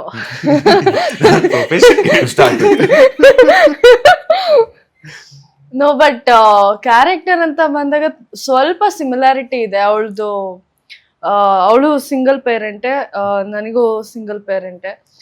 ಲೈಫಲ್ಲಿ ಪ್ರೀತಿ ಅನ್ನೋದು ಅಷ್ಟು ಸಿಕ್ಕಿರಲ್ಲ, ಚಿಕ್ಕ ವಯಸ್ಸಿಂದಲೂ ಹುಡುಕಾಟದಲ್ಲಿ ಒಂದು ಇರ್ತಾಳೆ. ಸೊ ಅದಾದ್ಮೇಲೆ ಸ್ವಲ್ಪ ಕಂಟ್ರೋಲಿಂಗ್, ಅಷ್ಟೇ ಮುದ್ದು ಆ್ಯಂಡ್ ಮೆಚ್ಯೂರಿಟಿ ಇದೆ. ಲೈಫಲ್ಲಿ ಸೆಟ್ಲ್ ಆಗಬೇಕು ಅನ್ನೋದೊಂದು ಮೇನ್ ಗೋಲ್ ಇರೋದು. ಸಾಂಗ್ಸ್ ಬಗ್ಗೆ ಹೇಳೋದಾದ್ರೆ ಬಕ್ಕೇಶ್ ಅವರ ಒಂದು ಮ್ಯೂಸಿಕ್ ಡೈರೆಕ್ಷನ್ ಅಂತೂ ಸಿಕ್ಕಾಪಟ್ಟೆ ಹೈಪನ್ನು ಮಾಡ್ತಿದೆ. ಆ ದೂರ ತೀರಯಾನ ಆ ಒಂದು ಟೈಟಲ್ ಸಾಂಗ್ ಅಂತೂ ಹೈ ಪಿಚ್ ಅದು ಬರಬೇಕಾದ್ರೆ ಎಲ್ಲಿ ಕ್ಯಾರಿ ಆಗಬೇಕು ಮತ್ತೆ ಎಲ್ಲಿ ಇಳಿಬೇಕು ಅನ್ನುವಂಥದ್ದು ಸಿಕ್ಕಾಪಟ್ಟೆ ಒಂದು ಟ್ರೆಂಡನ್ನು ಕ್ರಿಯೇಟ್ ಮಾಡಿದೆ. ಎಷ್ಟೋ ಜನರ ಒಂದು ಟ್ರಾವೆಲಿಂಗ್ಗೆ ಆ ಒಂದು ಸಾಂಗ್ ತುಂಬಾನೇ ಅಡಿಕ್ಟ್ ಆಗಿಬಿಟ್ಟಿದ್ದಾರೆ. ಸೊ ಸಾಂಗ್ಸ್ ಬಗ್ಗೆ ಹೇಳೋದಾದ್ರೆ ಎಷ್ಟು ಸಾಂಗ್ಸ್ ಇದೆ? ಐ ಥಿಂಕ್ ಅರೌಂಡ್ 6 ಸಾಂಗ್ಸ್ ಸಿನಿಮಾದಲ್ಲಿ. ನಾವು ಇನ್ನೂ ಕೇಳಿಲ್ಲ ಎಲ್ಲದು, ಕಂಪ್ಲೀಟ್ ವರ್ಷನ್ ಪೂರ್ತಿ ಕೇಳಿಲ್ಲ. ಕೆಲವೊಂದು ಆಫ್ ಕೋರ್ಸ್ ಟೈಟಲ್ ಸಾಂಗ್ ಮತ್ತೆ ಇದೇನಿದು ಸೂಚನೆ ಅದನ್ನ ಎರಡನ್ನೂ ಕೇಳಿದೀವಿ. ಅದನ್ನ ಬಿಟ್ಟು ಇನ್ನೂ ಬೇರೆ ಸಾಂಗ್ಸ್ ಅನ್ನ ನಾವು ಕೇಳಬೇಕು. ಅಂದ್ರೆ ಫೈನಲ್ ಆಗಿ ಅದೊಂದು ಆ ಮಜಾನೇ ಬೇರೆ ಅಲ್ಲ. ಸೊ ಇನ್ನೂ ಕೇಳೋದು ಬಾಕಿ ಇದೆ. ಬಟ್ ಸಾಂಗ್ಸ್ ಅಂತ ಹೇಳಿದಾಗ ಐ ಥಿಂಕ್ ಮನ್ಸೂರೆ ಜೊತೆಗೆ ಬರ್ದಿರೋರು ಜೊತೆಗೆ ಬಕ್ಕೇಶು ಎಲ್ರೂ ಒಂದು ಕಡೆಯಿಂದ ವರ್ಕೋಹಾಲಿಕ್ಸ್ ಅಂತ ಹೇಳ್ಬೋದು. ವರ್ಕೋಹಾಲಿಕ್ ಅಂತ ಹೇಳೋದಕ್ಕಿಂತ ಐ ಥಿಂಕ್ ಅವ್ರಿಗೆ ಅವ್ರು ಮಾಡ್ತಿರೋ ಒಂದು ಕೆಲಸ ತುಂಬಾ ಅಂದ್ರೆ ತುಂಬಾ ಇಷ್ಟ. ವಿಚ್ ಮೀನ್ಸ್ ಅವರು ಅದಕ್ಕೆ ಪೂರ್ತಿ ಕೊಡ್ತಾರೆ, ಟೈಮ್ ಕೊಡ್ತಾರೆ, ಪ್ರೆಸೆನ್ಸ್ ಕೊಡ್ತಾರೆ. ಆ ಮೊಮೆಂಟಲ್ಲಿ ಅಲ್ಲಿ ಇದ್ಕೊಂಡು ಬೇರೆ ಏನೋ ಯೋಚನೆ ಮಾಡೋ ಥರ ಯಾರೂ ಇಲ್ಲ. ಸೊ ಹಾಗಾಗಿ ಐ ಥಿಂಕ್ ತುಂಬ ಡೆಡಿಕೇಟೆಡ್ ಆಗಿ ಟೈಮ್ ತಗೊಂಡು ಅದಕ್ಕೆ ಹೀಗೆ ಇರಬೇಕು ಅಂದರೆ ಅದನ್ನ ಹಾಗೆ ಮಾಡೋದು, ಅದನ್ನ ಹುಡ್ಕೋದು, ಆ ವರ್ಡ್ಸ್ ಆಗಿರಲಿ, ಆ ಒಂದು ಇನ್ಸ್ಟ್ರೂಮೆಂಟ್ಸ್ ಆಗಿರಲಿ, ನೋಟ್ಸ್ ಆಗಿರಲಿ, ಜೊತೆಗೆ ವೈಲಿನ್ ಆ್ಯಂಡ್ ಫ್ಲೂಟ್ ಆಲ್ರೆಡಿ ಇದೆ as characters in the film. So ಅದನ್ನು ಹಿಡ್ಕೊಂಡು ಅದ್ರ ಮುಖಾಂತರನೂ ಒಂದು ಕಥೆ ಸಾಂಗ್ ಅಲ್ಲಿ ಹೇಳಬೇಕು, ಅದು ಕ್ಯಾರೆಕ್ಟರ್ಸ್ಗೂ ಸೂಟ್ ಆಗಬೇಕು, ಕಥೆಗೂ ಸೂಟ್ ಆಗಬೇಕು. ಸೊ ಇವೆಲ್ಲ ಕೆಲಸ ಹ್ಯಾಂಡಲ್ ಮಾಡೋದಕ್ಕೆ ತುಂಬಾನೇ ಡೆಡಿಕೇಶನ್ ಇರಬೇಕು. ಸೊ ಬಕ್ಕೇಶ್ ಆಕ್ಚುಲಿ ನನಗೆ ತುಂಬಾ ಅಂದ್ರೆ ತುಂಬಾ ಇಷ್ಟವಾದವರು. ಅವರು ತುಂಬಾ ಚೆನ್ನಾಗಿ ಹಾಡಿದ್ದಾರೆ. ಫಸ್ಟ್ ಟೈಮ್ ನಾವು ಕೇಳಿದಾಗ್ಲೂ ಎಲ್ಲ ಹಾಡುಗಳು ಬಕ್ಕೇಶ್ ಅವ್ರ ವಾಯ್ಸ್ ಅಲ್ಲೇ ಅನ್ಸುತ್ತೆ ನಾವು ಕೇಳಿದ್ದು. ಅಂಡ್ ಅವಾಗ್ಲೇನೆ we were so happy with the songs. ಎಷ್ಟು ಚೆನ್ನಾಗಿ ಹಾಡ್ತೀರಿ, ಯಾರಿದು ಹಾಡಿರೋದು? ಅಂಡ್ ಬಕ್ಕೇಶ್ ಅಂತ ಕೇಳಿದ್ರೆ ಓ ಸೂಪರ್, ತುಂಬಾ ಚೆನ್ನಾಗಿತ್ತು ಕೇಳೋದಕ್ಕೆ. ಆ ಮೂಡು, ಆ feeling, amazing experience. And I am very thankful that ನಾವಿಬ್ರು ಆ ಸಾಂಗ್ಸ್ಗೆ ಆ ಸಾಂಗ್ ಅಲ್ಲಿ ಇರ್ತೀವಿ ವಿಜುವಲ್ಸ್ ಬಂದಾಗ. So that's I am very happy that my face is there in the songs. So ಇಬ್ಬರಲ್ಲಿ ಈ ಒಂದು ಸಾಂಗ್ ನ ಯಾರು ಕಾಲರ್ ಟ್ಯೂನ್ ಅಥವಾ ರಿಂಗ್ ಟೋನ್ ಆಗಿ ಇಟ್ಕೊಂಡಿದ್ದೀರಾ? ಐ ಥಿಂಕ್ ಇನ್ನು ನಾನು ಹಾಕಿಲ್ಲ, ಇಟ್ಸ್ ರಿಲೀಸ್ ಆಗುವ. ಬಟ್ ಪ್ರತಿದಿನ ಎದ್ದ ತಕ್ಷಣ ಅಂತೂ ಕೇಳ್ತೀವಿ ಸುಪ್ರಭಾತ ಬದಲ. ನಿಜ, ಅಟ್ಲೀಸ್ಟ್ ಲಿರಿಕ್ಸ್ ಕಲಿಬೇಕು ಅನ್ನೋದೊಂದು ಇದೆ ನನಗೆ. ಸೊ ಅದಕ್ಕೋಸ್ಕರನಾದ್ರು ಕೇಳಿಸ್ಕೊಳ್ತೀವಿ. ಈಗ ಟ್ರಾವೆಲಿಂಗ್ ಲವ್ ಕಾನ್ಸೆಪ್ಟ್ ಆಗಿರೋದ್ರಿಂದ ಅಲ್ಲಿ ಶೂಟಿಂಗ್ ಲೊಕೇಶನ್ಸ್ ತುಂಬಾ ಜನ ಬರ್ತಾ ಇರ್ತಾರೆ. ಒಂದೊಂದು ಲೊಕೇಶನ್ ಅಲ್ಲೂ ಹೊಸಬರು ಬರ್ತಾ ಇರ್ತಾರೆ, ಹೊಸ ಪರಿಚಯಗಳಾಗ್ತಾ ಇರ್ತದೆ. ನೀವು ಹೇಳ್ತೀರಾ ಟ್ರೈಲರ್ ಅಲ್ಲಿ ಹೊಸ ಜನ, ಹೊಸ ಪರಿಚಯ, ಹೊಸ ಎಕ್ಸ್ಪೀರಿಯನ್ಸ್ ಅಂತ. ಆತರ ಮಾಡಿದಾಗ್ಲೇ ಅವ ಒಂದಷ್ಟು ಲೈಫ್ಗೇನು ನಾನು ಮರ್ತೋಗ್ಬಿಟ್ಟಿನಿ ಅಷ್ಟೇ ಗೊತ್ತಿರುವಂಥದ್ದು ನನಗೆ. ಸೊ ಒಂದೊಳ್ಳೆ ಎಕ್ಸ್ಪೀರಿಯನ್ಸ್ ಅನ್ನ ಈ ಒಂದು ದೂರ ತಿರಯಾನ ಸ್ಯಾಂಡಲ್ವುಡ್ ಸಿನಿ ಪ್ರೇಕ್ಷಕರಿಗೆ ಕೊಡುತ್ತೆ ಅಂತಂದ್ರೆ ತಪ್ಪಾಗಲ್ಲ. ಸೊ ಆ ಲವ್ ಕಾನ್ಸೆಪ್ಟ್ ಈ ಹಿಂದಿನ ಸಿನಿಮಾಗಳಿಗೂ ಈಗಾಗಲೇ ಸಾಕಷ್ಟು ಲವ್ ಕಾನ್ಸೆಪ್ಟ್ ಇರುವಂತಹ ಸಿನಿಮಾಗಳು ಬಂದಿದೆ ಸ್ಯಾಂಡಲ್ವುಡ್. ಆ ಸಿನಿಮಾಗಳಿಗೂ ಈ ಸಿನಿಮಾಗೂ ಏನ್ ಡಿಫ್ರೆನ್ಸಸ್ ಇದೆ ಅಂತ? I think one of the main difference ನಾವು ಆಲ್ರೆಡಿ ಮಾತಾಡಿದ್ವಿ. ನೀವು ಕೇಳಿದ್ರಿ ವಿಲ್ಲನ್ ಯಾರು ಅಂತ. ಅಂಡ್ ವಿಲ್ಲನ್ ಬೇರೆ ಯಾರು ಇಲ್ಲ. ಐ ಥಿಂಕ್ ಆ ಸರ್ಕಮ್ಸ್ಟಾನ್ಸಸ್ ವಿಲ್ಲನ್ ಅಂತ ಹೇಳಿದೆ. ಐ ಥಿಂಕ್ ಅದು ಒಂದು ಡೆಫಿನೆಟ್ಲಿ ಹೊಸ ಕಾನ್ಸೆಪ್ಟ್ ತರ ಅಲ್ಲ, ಬಟ್ ಹೊಸತನ ಇದೆ ಅದರ ವಿಷಯವಾಗಿ. ಈ ಸಿನಿಮಾದಲ್ಲಿ ಟ್ರಾವೆಲಿಂಗ್ ಲೊಕೇಶನ್ ಸುಮಾರಿವೆ. ಅಂಡ್ ಜನರಿಗೆ ಇಷ್ಟ ಆಗೋ ಹಾಗೆ, ಕಥೆಗೆ ಸೂಟ್ ಆಗೋ ಹಾಗೆ, ಕ್ಯಾರೆಕ್ಟರ್ಸ್ಗೆ ಸೂಟ್ ಆಗೋ ಹಾಗೆ, ಸಾಂಗ್ಸ್ಗೆ ಸೂಟ್ ಆಗೋ ಹಾಗೆ ಎಲ್ಲದನ್ನು ಡೆಡಿಕೇಟೆಡ್ ಆಗಿ, ಸೆನ್ಸಿಟಿವ್ ಆಗಿ ಚೂಸ್ ಮಾಡಿ ತುಂಬ ಚೆನ್ನಾಗಿ ತೋರಿಸಿದ್ದಾರೆ.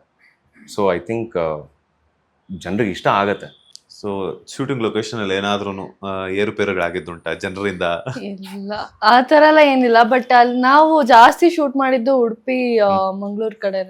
ಸೊ ಅಲ್ಲಿ ಜನ ತುಂಬಾ ಪ್ರೀತಿ ಕೊಡೋರು ಅಂಡ್ ನಮಗೆ ಅಡ್ಗೆ ಎಲ್ಲ ಮಾಡ್ಕೊಂಡ್ ತರೋರು. ಆ ಗಂಜಿ ಅನ್ನ ಆಗಿರ್ಬೋದು, ಫಿಶ್ ಫ್ರೈ ಆಗಿರ್ಬೋದು, ಸಕ್ಕತ್ತಾಗಿತ್ತು. ನನಗಂತೂ ಸೀ ಫುಡ್ ಅಂದ್ರೆ ತುಂಬಾ ಇಷ್ಟ.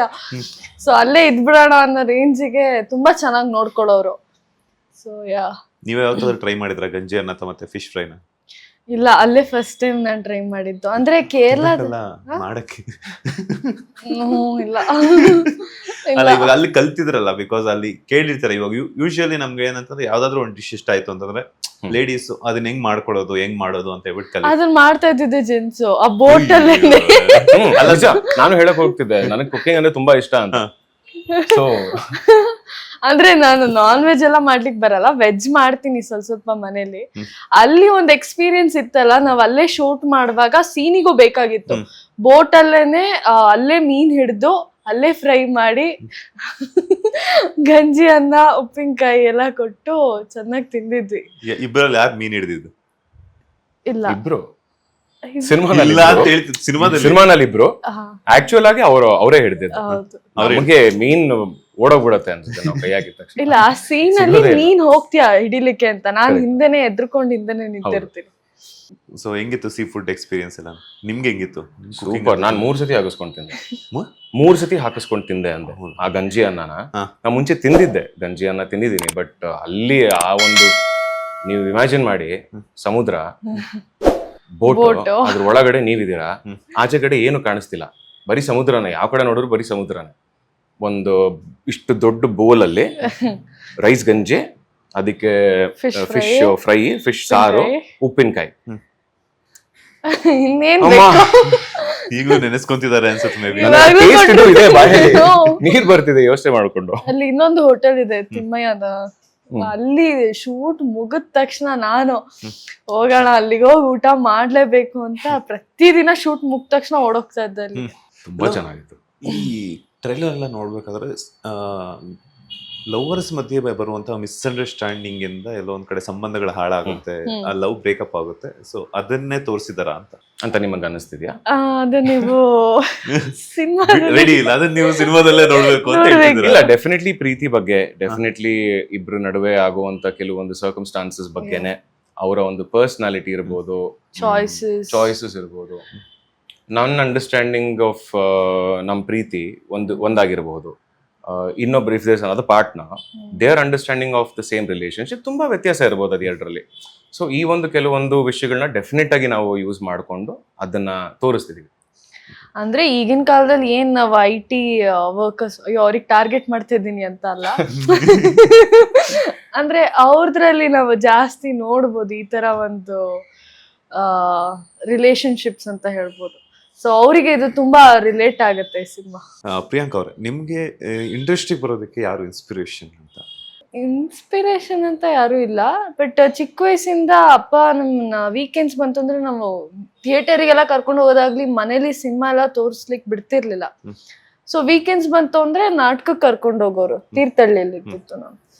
ಸೊ ಅಲ್ಲಿ ಕರ್ಕೊಂಡು ಹೋಗ್ತಾ ಇರುವಾಗ ನನಗೂ ಆಸೆ ಆಗ್ತಾ ಇತ್ತು ನಾನು ಮಾಡ್ಬೇಕು ಅಂತ. ಅಲ್ಲಿಂದ ಹುಟ್ಟಿದ್ದು. ಯಾವ ವಯಸ್ಸಿಗೆ ನೀವು ಆಕ್ಟ್ ಮಾಡಿದ್ರಿ ಫಸ್ಟ್ ಅಂತ? First I was 17 serial. Vijay ಅವರೇ, ನೀವು ಈ ಹಿಂದೆ ದಿ ಕೇರಳ ಸ್ಟೋರೀಸ್ ಆಗಿರ್ಬೋದು, ಇದರಲ್ಲಿ ಹಿಂದಿನ ಸಿನಿಮಾ ಮನ್ಸೂರಿ ಅವರಲ್ಲೇನೆ ಒಂದಲ್ಲಿ ಒಂದು ಪ್ರಮೋದ್ ಶೆಟ್ಟಿ ಅವರ ಒಂದು ಅಸಿಸ್ಟೆಂಟ್ ರೋಲ್ ಅನ್ನ ಮಾಡಿದ್ರಿ. ಸೊ ನಿಮ್ಗೆ ಯಾರು ಇನ್ಸ್ಪಿರೇಷನ್ ಅಂತ? ನನಗೆ ಸಿನಿಮಾಗೆ ಬರೋದಕ್ಕೆ ಇನ್ಸ್ಪಿರೇಷನ್ಗಿಂತ ನೆಸೆಸಿಟಿ ಕಾರಣ ಆಗಿತ್ತು. ಬಟ್ ರಂಗಭೂಮಿಗೆ ಬರೋದಕ್ಕೆ ಸುಮಾರು ಜನ ಇನ್ಸ್ಪಿರೇಷನ್ ಇದ್ರು. ನಾನು ವರ್ಕ್ ಮಾಡ್ತಿದ್ದು ಟೀಮ್ಗಳಾಗಿರ್ಬೋದು, ಸುಮಾರು ಜನ ಡೈರೆಕ್ಟರ್ ಜೊತೆ ವರ್ಕ್ ಮಾಡಿದ್ದೀನಿ. ಬೆಂಗಳೂರಿನ ಹಳೆ ಇಂಗ್ಲಿಷ್ ಥಿಯೇಟರ್ ಗ್ರೂಪ್ಸು ಇದ್ದಾವೆ, ನಾಟಕ್ ಅಂತ ಇದೆ, ಬ್ಯಾಂಗ್ಳೂರ್ ಲಿಟಲ್ ಥಿಯೇಟರ್ ಅಂತ ಇದೆ, ಕನ್ನಡ ಗ್ರೂಪ್ ಸುಮಾರಿದೆ, ರಾಜಮಾರ್ಗ ಅಂತ ಒಂದು ತಂಡ ಇದೆ, ವಿ ಮೂವ್ ಥಿಯೇಟರ್ ಅಂತ ಇದೆ. ಇದರಲ್ಲಿ ಇದ್ದಿದ್ದು ಹಲವಾರು ಸಾವಿರಾರು ಆ್ಯಕ್ಟರ್ಸು, ಇದ್ದಿದ್ದು ಡಿರೆಕ್ಟರ್ಸು, ಅವರ ಒಂದು ಥಾಟು, ಜನರಿಗೆ ಏನು ಹೇಳಬೇಕು ಅಂತ ಆಸೆ ಪಡ್ತಿದ್ದಾರೆ ಅನ್ನೋ ಒಂದು ವಿಷಯ ಆಗಿರಬಹುದು, ಫಾಲೋ ಮಾಡ್ತಿದ್ದ ಮೆಥಡ್ಸು. ನೀನಾಸಮಗೆ ಹೋಗಿದ್ದೆ ಒಂದು ಶಿಬಿರ ಮಾಡೋದಕ್ಕೆ ಅಂತ, ಅಲ್ಲಿ ಅವ್ರು ಇದ್ದಿದ್ದ ರೀತಿ, ಯೋಚನೆ ಮಾಡ್ತಿದ್ದಿದ್ದು ಯೋಚನೆಗಳು, ಮಾತಾಡ್ತಿದ್ದಿದ್ದ ಮಾತುಗಳು, ಇದೆಲ್ಲವೂ ಒಬ್ಬರು ಅಂತ ನನಗೆ ಗೊತ್ತಾಗ್ತಿಲ್ಲ ಹೇಳೋದಕ್ಕೆ. ಬಟ್ ಹಾಗೆ ಹೇಳಲೇಬೇಕು ಅಂದರೆ ನನಗೆ ತುಂಬ ಅಂದರೆ ತುಂಬ ಹತ್ತಿರವಾದವರು ಶಂಕರ್ ನಾಗ್ ಸರು. ಅವರು ರಂಗಭೂಮಿಗೂ ತುಂಬ ದೊಡ್ಡ ಇನ್ಸ್ಪಿರೇಷನು ನನಗೆ. ಅದೇ ರೀತಿ ಸಿನಿಮಾನಲ್ಲಿ ನಾನು ಯಾವ ರೀತಿ ಆ್ಯಕ್ಟರ್ ಆಗಬೇಕು ಅಂತ ಯೋಚನೆ ಮಾಡಿದಾಗ ಫಸ್ಟ್ ಬರೋ ಒಂದು ಇನ್ಸ್ಪಿರೇಷನನ್ನು, ಮೋಟಿವೇಶನ್ನು, ಈ ಥರ ಟ್ರೈ ಮಾಡೋಣ ಅಂತ ಒಂದು ಫೀಲಿಂಗ್ ಬರುತ್ತಲ್ಲ, ಅದು ನನಗೆ ಅವರೇನೆ. ಸೊ ಅವ್ರನ್ನ ಇನ್ಸ್ಪಿರೇಷನ್ ಅಂತಲೇ ಹೇಳ್ಬೋದು ನನಗೆ. ಬಟ್ ಅವ್ರಿಗಿಂತ ಮುಂಚೆ ಐ ಥಿಂಕ್ ಎಲ್ಲರೂ ಜನ, ಡಿರೆಕ್ಟರ್ಸು, ಕತೆಗಾರರು, ಆ್ಯಕ್ಟರ್ಸು ಎಲ್ಲರೂ ಕಾಮನ್ ಆಗಿ ನಾವು ಮಾತಾಡ್ತಾ ನಮ್ಮ ಲೈಫಲ್ಲಿ ಏನಂತಂದ್ರೆ ಏನೇ ಬದಲಾವಣೆ ಆದ್ರೂ ಭೂಮಿ ಮತ್ತೆ ಆಕಾಶ ಬದಲಾಗೋದಿಲ್ಲ ಅಂತ ಹೇಳ್ತಾ ಇರ್ತಾರೆ. ಹೌದು. ಸೊ ಸಿನಿಮಾದಲ್ಲಿ ಈಗ ನಾವು ನಿಮ್ಮ ಕ್ಯಾರೆಕ್ಟರೈಸೇಷನ್ ನಾನು ಬದಲಾಯಿಸ್ತಾ ಇದ್ದೀನಿ. ಸೊ ನೀವು ಭೂಮಿ ಆಗ್ತೀರಾ, ನೀವು ಆಕಾಶ ಆಗ್ತೀರಾ. ಒಂದು ಡೈಲಾಗ್ ಅನ್ನ ಎಕ್ಸ್ಚೇಂಜ್ ಮಾಡ್ಕೊಂಡು ಹೇಳ್ಬೇಕು. ನೀವು ಭೂಮಿ ಆಗಿ ಹೇಳ್ಬೇಕು, ಅವ್ರು ಆಕಾಶ ಆಗಿ ಹೇಳ್ಬೇಕು. ನೋಡೋಣ. ಆ ಕಾರ್ ಸೀನ್ ಮಾಡೋಣ. ಅದೇ ಕಾರಲ್ಲಿ ನೀನು ಹೋಟೆಲ್ ಬುಕ್ ಮಾಡ್ದ. ನಿಮ್ದು ನೆನಪಿಲ್ಲ ನಂಗೆ ಡೈಲಾಗ್ಸ್. ಸುಮ್ಮನೆ ರ್ಯಾಂಡಮ್ ಆಗಿ ಹೇಳು. Random ಆಗಿ ಏನಾದ್ರು ನೀನು ಅವಳ ತರ ಆಡು, ನಾನು I try to convince. Acting ಮಾತ್ರ ಭೂಮಿ ಅವ್ರ ತರ ಇರ್ಬೇಕು. Okay okay, ready? ರೆಡಿ. ಇಷ್ಟು ಲೇಟ್ ಆಯ್ತು ಆಕಾಶ್, ಏನು ಕಾಣಿಸ್ತಾನೆ ಇಲ್ಲ, ಎಲ್ಲಿಗೆ ಹೋಗ್ತಿದೀವಿ? ಹೋಗಕ್ಕೆ ಟೈಮ್ ಆಗುತ್ತೆ ತಾನೆ, ರೀಚ್ ಆಗಕ್ ಟೈಮ್ ಆಗುತ್ತೆ. ಸೊ ಇರು, ಏನ್ ಅರ್ಜೆಂಟ್ ನಿಮಗೆ? ಸುಮ್ಮನೆ ಟೈಮ್ ಪಾಸ್ ಮಾಡ್ತಿದ್ಯಾ ಅಂತ ನನಗೆ ಅನ್ನಿಸ್ತಿದೆ. ಹೌದು, ಈ ಕತ್ಲೆಯಲ್ಲಿ ಈ ಕಾಡಲ್ಲಿ ನಾನು ಟೈಮ್ ಪಾಸ್ ಮಾಡ್ತೀನಿ. ನನಗೆ ಬೇರೆ ಏನು ಕೆಲಸ ಇಲ್ಲ ನೋಡು. ಸುಮ್ಮನೆ ಯಾಕೆ ಹಿಂಗ್ ಮಾತಾಡ್ತೀಯ ನನ್ನ ಹತ್ರ? ನಾನೇನೇ ಮಾತಾಡ್ದೆ, ಇರೋದನ್ನ ಹೇಳ್ತಾ ಇದ್ದೀನಿ ಕಣೆ. ಅಯ್ಯೋ,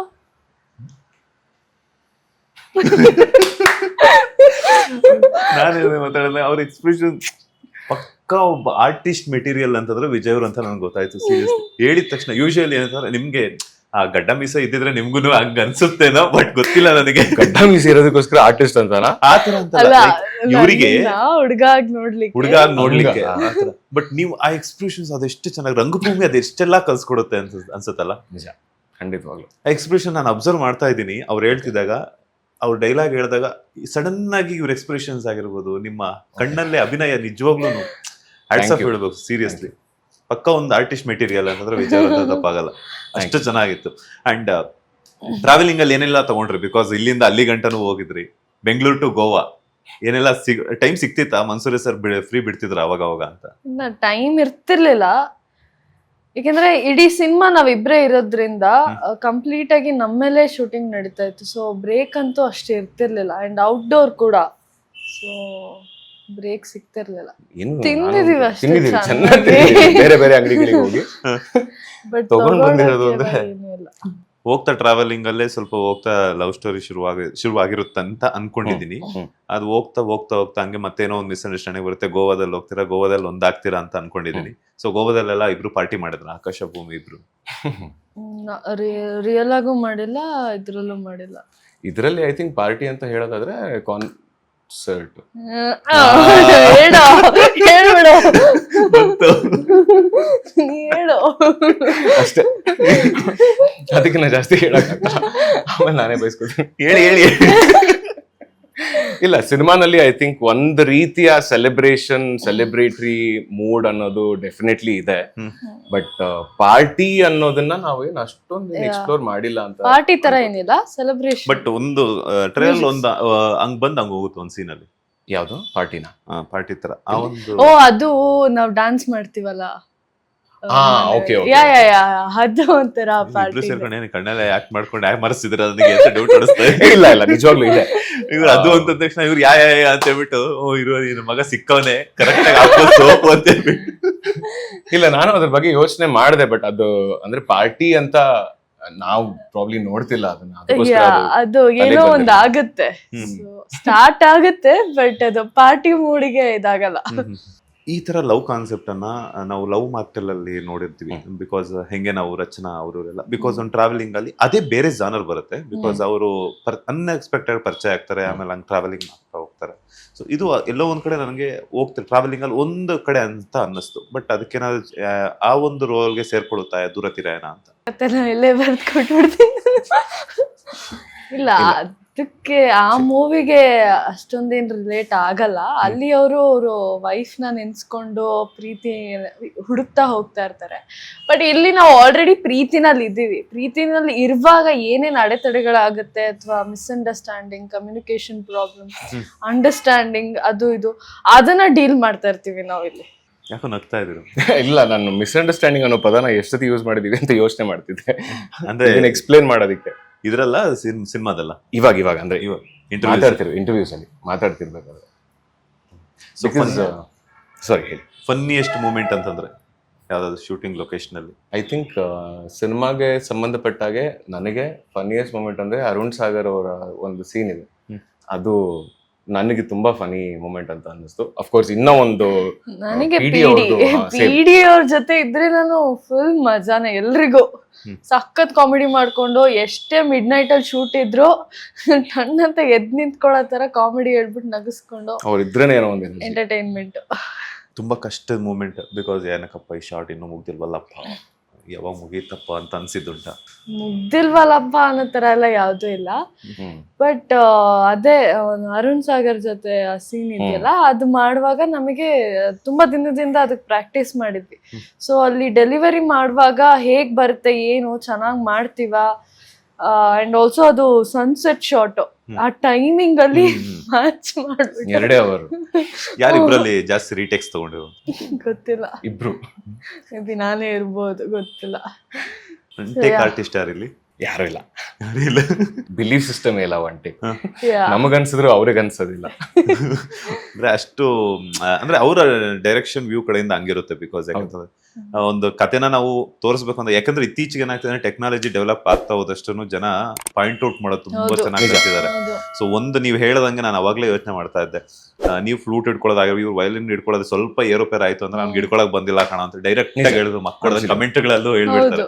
ಸೊ ಹಾಗಾಗಿ ಸೊ ಹೆಂಗೆಲ್ಲ ವರ್ಕ್ಶಾಪ್ ಅಂತ ಇತ್ತು ಅಂತಂದ್ರೆ, ಎಷ್ಟು ದಿನ ವರ್ಕ್ಶಾಪ್ ಮಾಡಿದ್ರಿ ಇಬ್ರು? 15 days ಆಲ್ಮೋಸ್ಟ್. 15-20 days. ಏನಾದ್ರು ಪರಸ್ಪರ ಇವಾಗ ಒಂದು ಕ್ಯಾರೆಕ್ಟರ್ ಅಂತ ಬಂದಾಗ ಈ ತರ ಮಾಡೋಣ ಆ ತರ ಮಾಡೋಣ ಅಂತ ಹೇಳ್ಬಿಟ್ಟು ಮಾತಾಡ್ಕೊಂಡಿರೋದು, ಆ ತರ ಮಾತಾಡ್ಕೊಂಡು ಏನೋ ಚೇಂಜಸ್ ಮಾಡಿದ್ರು ಅಂತ? ಇಲ್ಲ, ನಮಗೆ ಕೃಷ್ಣ ಸರ್ ವರ್ಕ್ಶಾಪ್ ಮಾಡುವಾಗ ನಾವು ಕ್ಯಾರೆಕ್ಟರ್ಗೆ ಮುಂಚೆ ಫಸ್ಟ್ ನಮ್ಮಿಬ್ರಲ್ಲಿ ಒಂದು ಬಾಂಡ್ ಕ್ರಿಯೇಟ್ ಮಾಡಬೇಕು ಅಂದ್ಬಿಟ್ಟು ಒಂದಷ್ಟು ಸೀನ್ಸ್ ಕೊಡೋರು ಸುಮ್ಮನೆ ರ್ಯಾಂಡಮ್ ಆಗಿ, ಈ ತರ ಮಾಡಿ ಆ ತರ ಮಾಡಿ ಅಂತ. ಸೊ ಅವಾಗ ನಾವಿಬ್ರು ಮಧ್ಯೆ ಇದ್ದಿದ್ದೊಂದು ಐಸ್ ಬ್ರೇಕ್ ಮೂಮೆಂಟ್ ಅನ್ನೋದು ಅಲ್ಲಾಯ್ತು.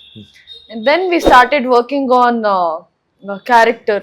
ಅಲ್ಲಿ ರಿಲೇಶನ್ಶಿಪ್ಗೆ ನೀವು ಹೇಳಿದ್ರಲ್ಲ ಬಂದ ತಕ್ಷಣ ರಿಯಲ್ ಆಗಿ ಕಾಣಿಸ್ತಾ ಇದೆ ಎಲ್ಲ ಅಂತ, ಅದು ನಮಗೆ ಅಲ್ಲಿ ತುಂಬಾ ಹೆಲ್ಪ್ ಮಾಡ್ತು. ಐ ಥಿಂಕ್ ಕೆಲವೊಂದು ಮೊಮೆಂಟ್ಸ್ ಅಂದ್ರೆ ಪ್ರಾಬಬ್ಲಿ ಸುಮಾರು ಕಡೆ one advantage of working with Mansore ಇದು ಅಂತ ನನಗೆ ಅನ್ಸುತ್ತೆ. ಒಂದು ಡಿಸ್ಕಷನ್ಸ್ ಆದ ನಂತರ ಸೆಟ್ಟಿಗೆ ಹೋಗಿ ಕ್ಯಾಮ್ರಾ ಎಲ್ಲ ರೆಡಿ ಆಗಿದೆ, ಇವಾಗ ಇನ್ನೇನು ಶಾರ್ಟ್ ರೆಡಿ ತಗೋಬೇಕು ಅನ್ನೋ ಟೈಮಲ್ಲಿ ಅವರು ಒಂದು ಫ್ರೀಡಮ್ ಕೊಡ್ತಾರೆ ಆ್ಯಕ್ಟರ್ಸಿಗೆ. ಅಂದರೆ ಐ ಟ್ರಸ್ಟ್ ಯು ಅನ್ನೋ ಒಂದು ಫ್ರೀಡಮ್. ನಿನ್ಗೆ ಏನಾದ್ರು ಅನಿಸ್ತು ಅಂದರೆ, ಆ್ಯಕ್ಚುಲ್ ಆಗಿ ಅನ್ನಿಸ್ತು ಅಂದರೆ, ಸತ್ಯವಾಗ್ಲೂ ಅನಿಸಿದ್ರೆ ತೊಗೊಂಡು ಮುಂದಕ್ಕೆ ಹೋಗು, ನೋಡೋಣ. ತಪ್ಪಾಯಿತು ಅಂದರೆ ತಪ್ಪಾಯಿತು, ಬಟ್ ಅದರಿಂದ ಏನಾದ್ರು ಒಂದು ಮ್ಯಾಜಿಕ್ ಸಿಗ್ಬೋದು ಅನ್ನೋ ಒಂದು ಫ್ರೀಡಮ್ ಇದ್ದೇ ಇರುತ್ತೆ ಇಂಪ್ರೊವೈಸ್ ಮಾಡೋದಕ್ಕೆ. ಸೊ ಕೆಲವೊಂದು ಕಡೆ ನನಗೆ ನೆನಪಿದೆ, ಐ ಥಿಂಕ್ ನಾವಿಬ್ರು ಅಲ್ಲಿ ಕೂತ್ಕೊಂಡು ಮಾತಾಡ್ತಿರೋ ಒಂದು ಸೀನು, ಬೋಟ್ ಹೌಸ್ ಹೊರಗೆ, ಅಲ್ಲಿ ಒಂದು scene. I think improvisation in the sense, ಇದನ್ನು ಹೇಳ್ತಿದ್ದೀವಿ, ಬರ್ದಿದ್ದೀವಿ, ಒಂದು ರೀತಿನಲ್ಲಿ ಬರ್ದಿದೆ ಡೈಲಾಗ್ಸು, ಅದನ್ನು ಈ ಕ್ಯಾರೆಕ್ಟರ್ಸು ಹೇಗೆ ಹೇಳ್ಬೋದು, ಆ್ಯಂಡ್ ಅದಕ್ಕಿಂತ ಹೆಚ್ಚಾಗಿ ನಮ್ಮ ಇನ್ನೊಬ್ಬರಿಂದ ಆ ರಿಯಾಕ್ಷನ್ನ ತರಿಸೋದಕ್ಕೆ ನಾನೇನು ಎನೇಬಲ್ ಮಾಡ್ಬೋದು ಅನ್ನೋ ಒಂದು ವಿಷಯಗಳಿದೆಯಲ್ಲ, ಐ ಥಿಂಕ್ ಅಲ್ಲಿ ನಾವು ಸುಮಾರು ಕೆಲಸಗಳು ಮಾಡಿದ್ವಿ ಶೂಟಲ್ಲಿ. ಆ್ಯಂಡ್ ಅದು ತುಂಬಾನೇ ಹೆಲ್ಪ್ ಆಯಿತು. ಮನ್ಸೂರೆ ಸರ್ ನನಗೆ ಗೊತ್ತಿಲ್ಲ ನಿನಗದು ಮಾಡಿದ್ರು ಅಲ್ವಾ, ನನಗೆ ಒಂದು ಸೀನ್ ಕಳಿಸ್ಬಿಟ್ಟು ಇದನ್ನ ಆಕ್ಟ್ ಮಾಡಿ ನನಗೆ ವಿಡಿಯೋ ಕಳಿಸು ಅಂತ ಹೇಳಿದ್ರು, ಡೈಲಾಗ್ ಎಲ್ಲ ಬರೀಲಿಕ್ಕೆ ಮುಂಚೆ. ಸೊ ಅದನ್ನ ನೋಡ್ಕೊಂಡು ನನ್ನ ಬಾಡಿ ಲ್ಯಾಂಗ್ವೇಜ್ ಹೆಂಗಿದೆ, ನನ್ನ ಸ್ಪಷ್ಟತೆ ಎಷ್ಟು ಚೆನ್ನಾಗಿದೆ ಅಂತ ನೋಡ್ಕೊಂಡು ಅಷ್ಟೆಲ್ಲ ಡೀಟೇಲಿಂಗ್ ಕೊಟ್ಟು ನಮಗೆ ಪ್ರತಿಯೊಂದು ಡೈಲಾಗು ಬರ್ತಿರೋದು ಅಡಾಪ್ಟ್ ಆಗಲಿ ಅಂತ. ಒಬ್ಬ ಮನುಷ್ಯನಾಗಿ ನಾವು ಕಲಿಯುವಂಥದ್ದು ಸಾಯ ತನಕನೂ ಇದ್ದೇ ಇರುತ್ತೆ. ಸೊ ಮನ್ಸೂರೆ ಸರ್ ಅವರ ಡೈರೆಕ್ಷನ್ ಅಲ್ಲಿ ಈ ನಟನಾಗಿ ನೀವು, ನಟಿಯಾಗಿ ನೀವು ಏನ್ ಕಲಿತ್ರಿ ಅಂತ? ನಾನು ಫಸ್ಟ್ ಸೀರಿಯಲ್ ಮಾಡಿ ಬಂದಿರೋದ್ರಿಂದ ನಂದು ಸ್ವಲ್ಪ ಆಕ್ಟಿಂಗ್ ಸ್ವಲ್ಪ ಡಿಫ್ರೆಂಟ್ ಆಗಿತ್ತು. ಇವಾಗ ನಾನು ರುದ್ರಗರುಡ ಪುರಾಣ ಮಾಡಿದಾಗ್ಲೂ ಅಲ್ಲಿ ಒಂದು ಕಮರ್ಷಿಯಲ್ ಆಕ್ಟಿಂಗ್ ಅನ್ನೋದು ಆ ತರ ಒಂದಿತ್ತು. ಬಟ್ ಇಲ್ಲಿ ಒಂದು ರಿಯಲಿಸ್ಟಿಕ್ ಆಗಿ ಒಂದು ಆಕ್ಟಿಂಗ್ ಮಾಡ್ಬೇಕು, ಆಕ್ಟಿಂಗ್ ಅನ್ನೋದಕ್ಕಿಂತ ನಾವೇ ಅಲ್ಲಿ ಜೀವಿಸ್ಬೇಕು ಅನ್ನೋ ತರ ಒಂದು ಫೀಲ್ ಆಗಿರ್ಬೋದು. ಸೊ ಆ ಬ್ರೆತ್ ಆಗಿರ್ಬೋದು ಅಥವಾ ಮೂಮೆಂಟ್ ಆಗಿರ್ಬೋದು, ಫೀಲ್ ಆಗಿರ್ಬೋದು, ಆ ಥರದ್ದೆಲ್ಲ ತುಂಬ ಚಿಕ್ಕದು ಬೇಸಿಕ್ ಏನು ಬೇಕು ಆ್ಯಕ್ಟಿಂಗಿಗೆ ಅನ್ನೋದನ್ನ ತುಂಬ ಚೆನ್ನಾಗಿ ಕಲಿತೆ ನಾನು. ಆ್ಯಕ್ಟಿಂಗ್ ಒಂದು ವಿಚಾರ, ಬಟ್ ಅದ್ರ ಜೊತೆ ಇನ್ನೂ ತುಂಬ ದೊಡ್ಡ ವಿಚಾರ ನಾನು ಕಲ್ತಿರೋದು ಅಂತಾರೆ, ಒಂದು ಲೈನ್ ಇದೆ, ನಿಮ್ಮ ಕಥೆನ ಯಾರೂ ಬಂದು ಹೇಳೋದಿಲ್ಲ, ಅದನ್ನು ನೀವು ಹೇಳಬೇಕು ಅಂದರೆ ನೀವೇ ಹೇಳಬೇಕು. ಕರೆಕ್ಟಾ? ಇವಾಗ ನಾನು ಆ್ಯಕ್ಟರ್ ಆಗಬೇಕು ಅಂದರೆ, ಅಥವಾ ನಾನು ಡಿರೆಕ್ಟರ್ ಆಗಬೇಕು, ನಾನು ಪ್ರೊಡ್ಯೂಸರ್ ಆಗಬೇಕು, ನಾನು ರೈಟರ್ ಆಗಬೇಕು ಅಂದರೆ ಯಾರು ಬಂದು ಬಾಪ ನೀನು ಚೆನ್ನಾಗಿದೆಯಾ ಆ್ಯಕ್ಟ್ ಮಾಡು ಅಂತ ಕರೆಸ್ಕೊಡೋದಿಲ್ಲ. ನಿಮ್ಮ ಕೆಲಸ ನೀವು ಹೇಗಾಗುತ್ತೋ ಹಾಗೆ ಮಾಡ್ತಾನೆ ಇರಬೇಕು. ಅದು ಎಷ್ಟೇ ಕಷ್ಟ ಆಗಲಿ, ನಿನಗೆ ಇಷ್ಟ ಇದೆಯಾ ನೀವು ಮಾಡ್ತಿರೋ ಕೆಲಸ, ದೆನ್ ಅದನ್ನು ಖುಷಿಯಾಗಿ ಮಾಡ್ಬೋದು. ಆ್ಯಂಡ್ ಅದನ್ನು ಪದೇ ಪದೇ ಮಾಡ್ತಾನೆ ಇದ್ರೆ ಎಷ್ಟೇ ಕಷ್ಟ ಆಗಲಿ ಸುಖ ಆಗಲಿ ಅದು ಮ್ಯಾಟರ್ ಆಗೋದಿಲ್ಲ. ಕೆಲಸದಲ್ಲಿ ನೀವು ಒಂದು ಗ್ರೋತನ್ನು ಹಿಡ್ಕೊಂಡು ಕಂಟಿನ್ಯೂಸ್ ಆಗಿ ಅದನ್ನು ಅಪ್ರೋಚ್ ಮಾಡ್ತಾನೆ ಇದ್ದರೆ ಅದು ಎಲ್ಲೋ ಒಂದು ಕಡೆ ನೀವು ಅದು ಆ ಒಂದು ಏನು ಗುರಿ ಇಟ್ಕೊಂಡಿದ್ರೋ ಅಲ್ಲಿಗೆ ಹೋಗಿ ಸೇರ್ತೀರಾ ಅನ್ನೋದು ತುಂಬ ಕ್ಲಿಯರಾಗಿ ನಾನು ಕಲಿತೆ ಅಂತ ಕಾಣುತ್ತೆ. ಇವರ ಒಂದು ಎಫರ್ಟ್ ಇರ್ಬೋದು, ಟೀಮ್ ಹಾಕೋ ಒಂದು ಎಫರ್ಟ್ ಇರ್ಬೋದು, ಜೊತೆಗೆ ಇಲ್ಲಿ ವರ್ಕ್ ಮಾಡೋ ಒಂದು ರೀತಿ ಇರ್ಬೋದು, all of it matters. Finally July 11ಗೆ ಕರ್ನಾಟಕದಾದ್ಯಂತ ದೂರ ತೀರಯಾನ ತಮ್ಮ ಪಯಣವನ್ನ ಶುರು ಮಾಡೋದಕ್ಕೆ ಬರ್ತಾ ಇದೆ. ಸೊ ಅದರ ಥಿಯೇಟರ್ಗಳ ಪಯಣವನ್ನ ಸೊ ಏನ್ ಹೇಳ್ತೀರಾ ಅಂತ? ಐ ಥಿಂಕ್ ಎಲ್ರಿಗೂ ತುಂಬಾನೇ ಹತ್ರವಾದಂತ ಒಂದು ವಿಷಯ ಈ ಸಿನಿಮಾನಲ್ಲಿದೆ. ಎಲ್ರಿಗೂ ತುಂಬಾ ಇಷ್ಟ ಆಗತ್ತೆ ಅಂತಾನು ಅನ್ಕೊಂಡಿದ್ದೀನಿ. ರಿಲೇಟ್ ಆಗತ್ತೆ ಎಕ್ಸ್ಪೀರಿಯನ್ಸ್ ಒಂದು. ಅವರು ನಮ್ ಜೊತೆ ನಾವ್ ಎಕ್ಸ್ಪೀರಿಯನ್ಸ್ ಮಾಡಿರೋದನ್ನ ಅವರು ವಿಜುವಲಿ ಎಕ್ಸ್ಪೀರಿಯನ್ಸ್ ಮಾಡ್ತಾರೆ. ಅಂಡ್ ಅವ್ರು ಇನ್ನಷ್ಟು ಚೆನ್ನಾಗಿ ಅದನ್ನ ವಿಷಯಗಳನ್ನ ಎಕ್ಸ್ಪೀರಿಯನ್ಸ್ ಮಾಡ್ಲಿ ಅನ್ನೋದಕ್ಕೆ ಟ್ರಾವೆಲಿಂಗ್ ಲೊಕೇಶನ್ಸ್ ನಾವು ಚೂಸ್ ಮಾಡಿರೋದಾಗಿರ್ಬೋದು, ಸಾಂಗ್ಸ್ ಆಗಿರ್ಬೋದು, ತುಂಬಾ ಡೆಡಿಕೇಟೆಡ್ ಆಗಿ ಐ ಥಿಂಕ್ ಸ್ಪೆಸಿಫಿಕ್ ಆಗಿ ಆ ಒಂದು ಮೂಡ್ ಅನ್ನ ಅವರಲ್ಲಿ ಕ್ರಿಯೇಟ್ ಮಾಡಿ ಅಲ್ಲಿಂದಾನೇ ನಾವು ಮುಂದಕ್ಕೆ ಹೋಗ್ಬೇಕು ಅನ್ನೋ ಒಂದನ್ನ ವಿಷನ್ ಹಿಡ್ಕೊಂಡು we have done the work. So I think ಎಲ್ರಿಗೂ ತುಂಬಾ ಇಷ್ಟ ಆಗತ್ತೆ. ಎಲ್ರು ಬನ್ನಿ ನೋಡಿ. ಜುಲೈ 11 ನಮ್ಮ ಸಿನಿಮಾ ದೂರ ತೀರಯಾನ ಥಿಯೇಟರ್ಸ್ ಅಲ್ಲಿ ಬರ್ತಾ ಇದೆ. ಅವ್ರು ಹೇಳ್ದಾಗೆ ಒಂದು ಎಲ್ರಿಗೂ ಹತ್ರ ಆಗಿರೋಂಥ ಒಂದು ಸಿನಿಮಾ, ಹಾಗೆ ತುಂಬಾ ರಿಯಲಿಸ್ಟಿಕ್ ಆಗಿ ಜನಕ್ಕೆ ಇವಾಗೇನು ನಾವು ಅರ್ಲಿ 20s ಅಲ್ಲಿ ಲವ್ ಸ್ಟೋರಿ ನೋಡ್ತಾ ಇದ್ವಿ, ಆ ಫೀಲ್ ಮಾಡಿ ನೋಡ್ತಾ ಇದ್ವಿ ನಾವೆಲ್ಲ. ಸೊ ಇವಾಗ್ಲೂ ಇದೆ ಲವ್ ಸ್ಟೋರೀಸ್ ಇಲ್ಲ ಅಂತ ಅಲ್ಲ, ಬಟ್ ಒಂದು ರಿಯಲಿಸ್ಟಿಕ್ ವೇನಲ್ಲಿ ಜನರ ಮನಸ್ಸಿಗೆ ಈಸಿಯಾಗಿ ತಟ್ಟಿ ಅಥವಾ ಒಂದು ಕಲೀಲಿಕ್ಕೆ ಅಥವಾ ಒಂದು ಎಕ್ಸ್ಪೀರಿಯನ್ಸ್ ಮಾಡಲಿಕ್ಕೆ ಒಂದು ಹೊಸ ಕತೆ ನೋಡ್ಬೋದು ಅವರು. ಏನು ನಾವು ಇವಾಗೆಲ್ಲ ರಿಯಲಿಸ್ಟಿಕ್ ಫಿಲಮು ಅಂತೆಲ್ಲ ಹೋದರೆ ಮಲಯಾಳಂ ತಮಿಳ್ ಅಂತೆಲ್ಲ ಹೇಳ್ತಾ ಇರ್ತೀವಿ. ಅಲ್ಲಿ ಮಾತ್ರ ಅಲ್ಲ, ಇಲ್ಲೂ ಕೂಡ ನಾವು ಒಳ್ಳೊಳ್ಳೆ ಸಿನಿಮಾ ಮಾಡ್ತೀವಿ. ಇಲ್ಲೂ ನಾವೇನು ಕಮ್ಮಿ ಇಲ್ಲ ಕನ್ನಡದವರು. ಸೊ ಕನ್ನಡ ಸಿನಿಮಾನ ನಾವುಗಳು ಕನ್ನಡದವರು ನಾವೇ ಬೆಳೆಸ್ಬೇಕು. ಸೊ ಆದ್ರಿಂದ ಬನ್ನಿ, ಖಂಡಿತ ನಿಮ್ಮೆಲ್ರಿಗೂ ನಮ್ಮದು ಚಿತ್ರ ತುಂಬಾನೇ ಇಷ್ಟ ಆಗುತ್ತೆ ಆ್ಯಂಡ್ ಎಂಜಾಯ್ ಮಾಡಿ. ಯಾ 2 days ಮುಂಚೆ ಬಂದಿದ್ರೆ ಒಂದು ಭರ್ಜರಿ ಸೆಲೆಬ್ರೇಷನ್ ಮಾಡ್ಬೋದಿತ್ತು ಅಂತ. ನನ್ನ ಬರ್ತಡೇ ಇತ್ತು ಅವತ್ತು. ಹ್ಯಾಪಿ ಬರ್ತ್ಡೇ ಅಡ್ವಾನ್ಸ್ ಆಗ ಬಿಲೇಟೆಡ್ 2 days ಮುಂಚೆ ಅಂತ 11th ನಾನು ಇವತ್ತಿಗೆ ಅಂತ ಅನ್ಕೊಂಡೆ. 2 days ಮುಂಚೆ ಬಂದಿದ್ರೆ ಭರ್ಜರಿಯಾಗಿ ಸೆಲೆಬ್ರೇಟ್ ಮಾಡ್ಬೋದಾಗಿತ್ತು. ಅಡ್ವಾನ್ಸ್ ಅಂತ ಬಿಲೇಟೆಡ್ ಅಂತಿದೆ. ಹೋಗ್ಲಿ ಬಿಡು, it's okay. And anyway thank you so much. ಇಷ್ಟೊತ್ತು ತುಂಬಾ ಖುಷಿ ಆಯ್ತು. ಖಂಡಿತ ನಾನ್ ಬೇಕಾದ್ರೆ 11th ಪೋಸ್ಟ್ ಪೋನ್ ಮಾಡ್ಕೊಂಡು 2 ದಿನ ಚಿಕ್ಕವನಾಗ್ತೀನಲ್ಲ, ಅದಕ್ಕೆ ತುಂಬಾ ಖುಷಿ ಆಯ್ತು ನಿಮ್ಮಿಬ್ಬರ ಒಟ್ಟಿಗೆ ಮಾತಾಡೋದಕ್ಕೆ. ಅಂಡ್ ಅಲ್ಲಿ ಹೆಂಗ್ ನ್ಯಾಚುರಲ್ ಆಗಿ ಆಕ್ಟ್ ಮಾಡಿದ್ರು ಅಷ್ಟೇ ನ್ಯಾಚುರಲ್ ಆಗಿತ್ತು. ಸೊ ಇಂಟರ್ವ್ಯೂ ಕೂಡ ಥ್ಯಾಂಕ್ ಯು. ತುಂಬಾ ಖುಷಿ ಆಯ್ತು ನಿಮ್ಮಿಬ್ಬರೊಟ್ಟಿಗೆ ಮಾತಾಡೋದಕ್ಕೆ. ನಿಮ್ಮ ದೂರ ತೀರಯಾನ ಪಯಣ ಶುರುವಾಗ್ಲಿ, ಒಳ್ಳೆದಾಗ್ಲಿ, ಆಲ್ ದ ಬೆಸ್ಟ್. ಅಂಡ್ ನಿಮ್ಮಿಬ್ಬರಿಗೂ ಕೂಡ ಒಂದೊಳ್ಳೆ ಫೇಮ್ ಅನ್ನು ತಗೊಂಡ್ಬರ್ಲಿ. ಆಲ್ ದ ವೆರಿ ಬೆಸ್ಟ್ ನಮ್ಮ ಬಾಸ್ ಟಿವಿ ಕಡೆಯಿಂದ ಅಂಡ್ ನಮ್ಮ ಬಾಸ್ ಟಿವಿ ವ್ಯೂವರ್ಸ್ ಕಡೆಯಿಂದ. Thank you so much. ಇದಾಗಿತ್ತು ಇವತ್ತಿನ ದೂರ ತೀರಯಾನ ಸಿನಿಮಾದ ನಾಯಕ ಹಾಗೂ ನಾಯಕಿಯ ಮಾತು. ಮತ್ತಷ್ಟು ಇಂಟ್ರೆಸ್ಟಿಂಗ್ ಇಂಟರ್ವ್ಯೂಸ್ಗಾಗಿ ಈ ಕೂಡಲೇ ಸಬ್ಸ್ಕ್ರೈಬ್ ಮಾಡಿ ಬಾಸ್ ಟಿವಿ ಕನ್ನಡ. ಧನ್ಯವಾದಗಳು. ಲೇಟೆಸ್ಟ್ ಹಾಗೂ ಇಂಟ್ರೆಸ್ಟಿಂಗ್ ಸುದ್ದಿಗಳಿಗಾಗಿ ಬಾಸ್ ಟಿವಿ ಕನ್ನಡ ಚಾನೆಲ್ನ ಸಬ್ಸ್ಕ್ರೈಬ್ ಮಾಡಿ. ಹಾಗೆಯೇ ಬೆಲ್ ಐಕಾನ್ ಪ್ರೆಸ್ ಮಾಡಿ. ಇದರ ಜೊತೆಗೆ ಫೇಸ್ಬುಕ್, ಇನ್ಸ್ಟಾಗ್ರಾಮ್, ಎಕ್ಸ್ ನಲ್ಲೂ ಮಿಸ್ ಮಾಡದೆ ಫಾಲೋ ಮಾಡಿ.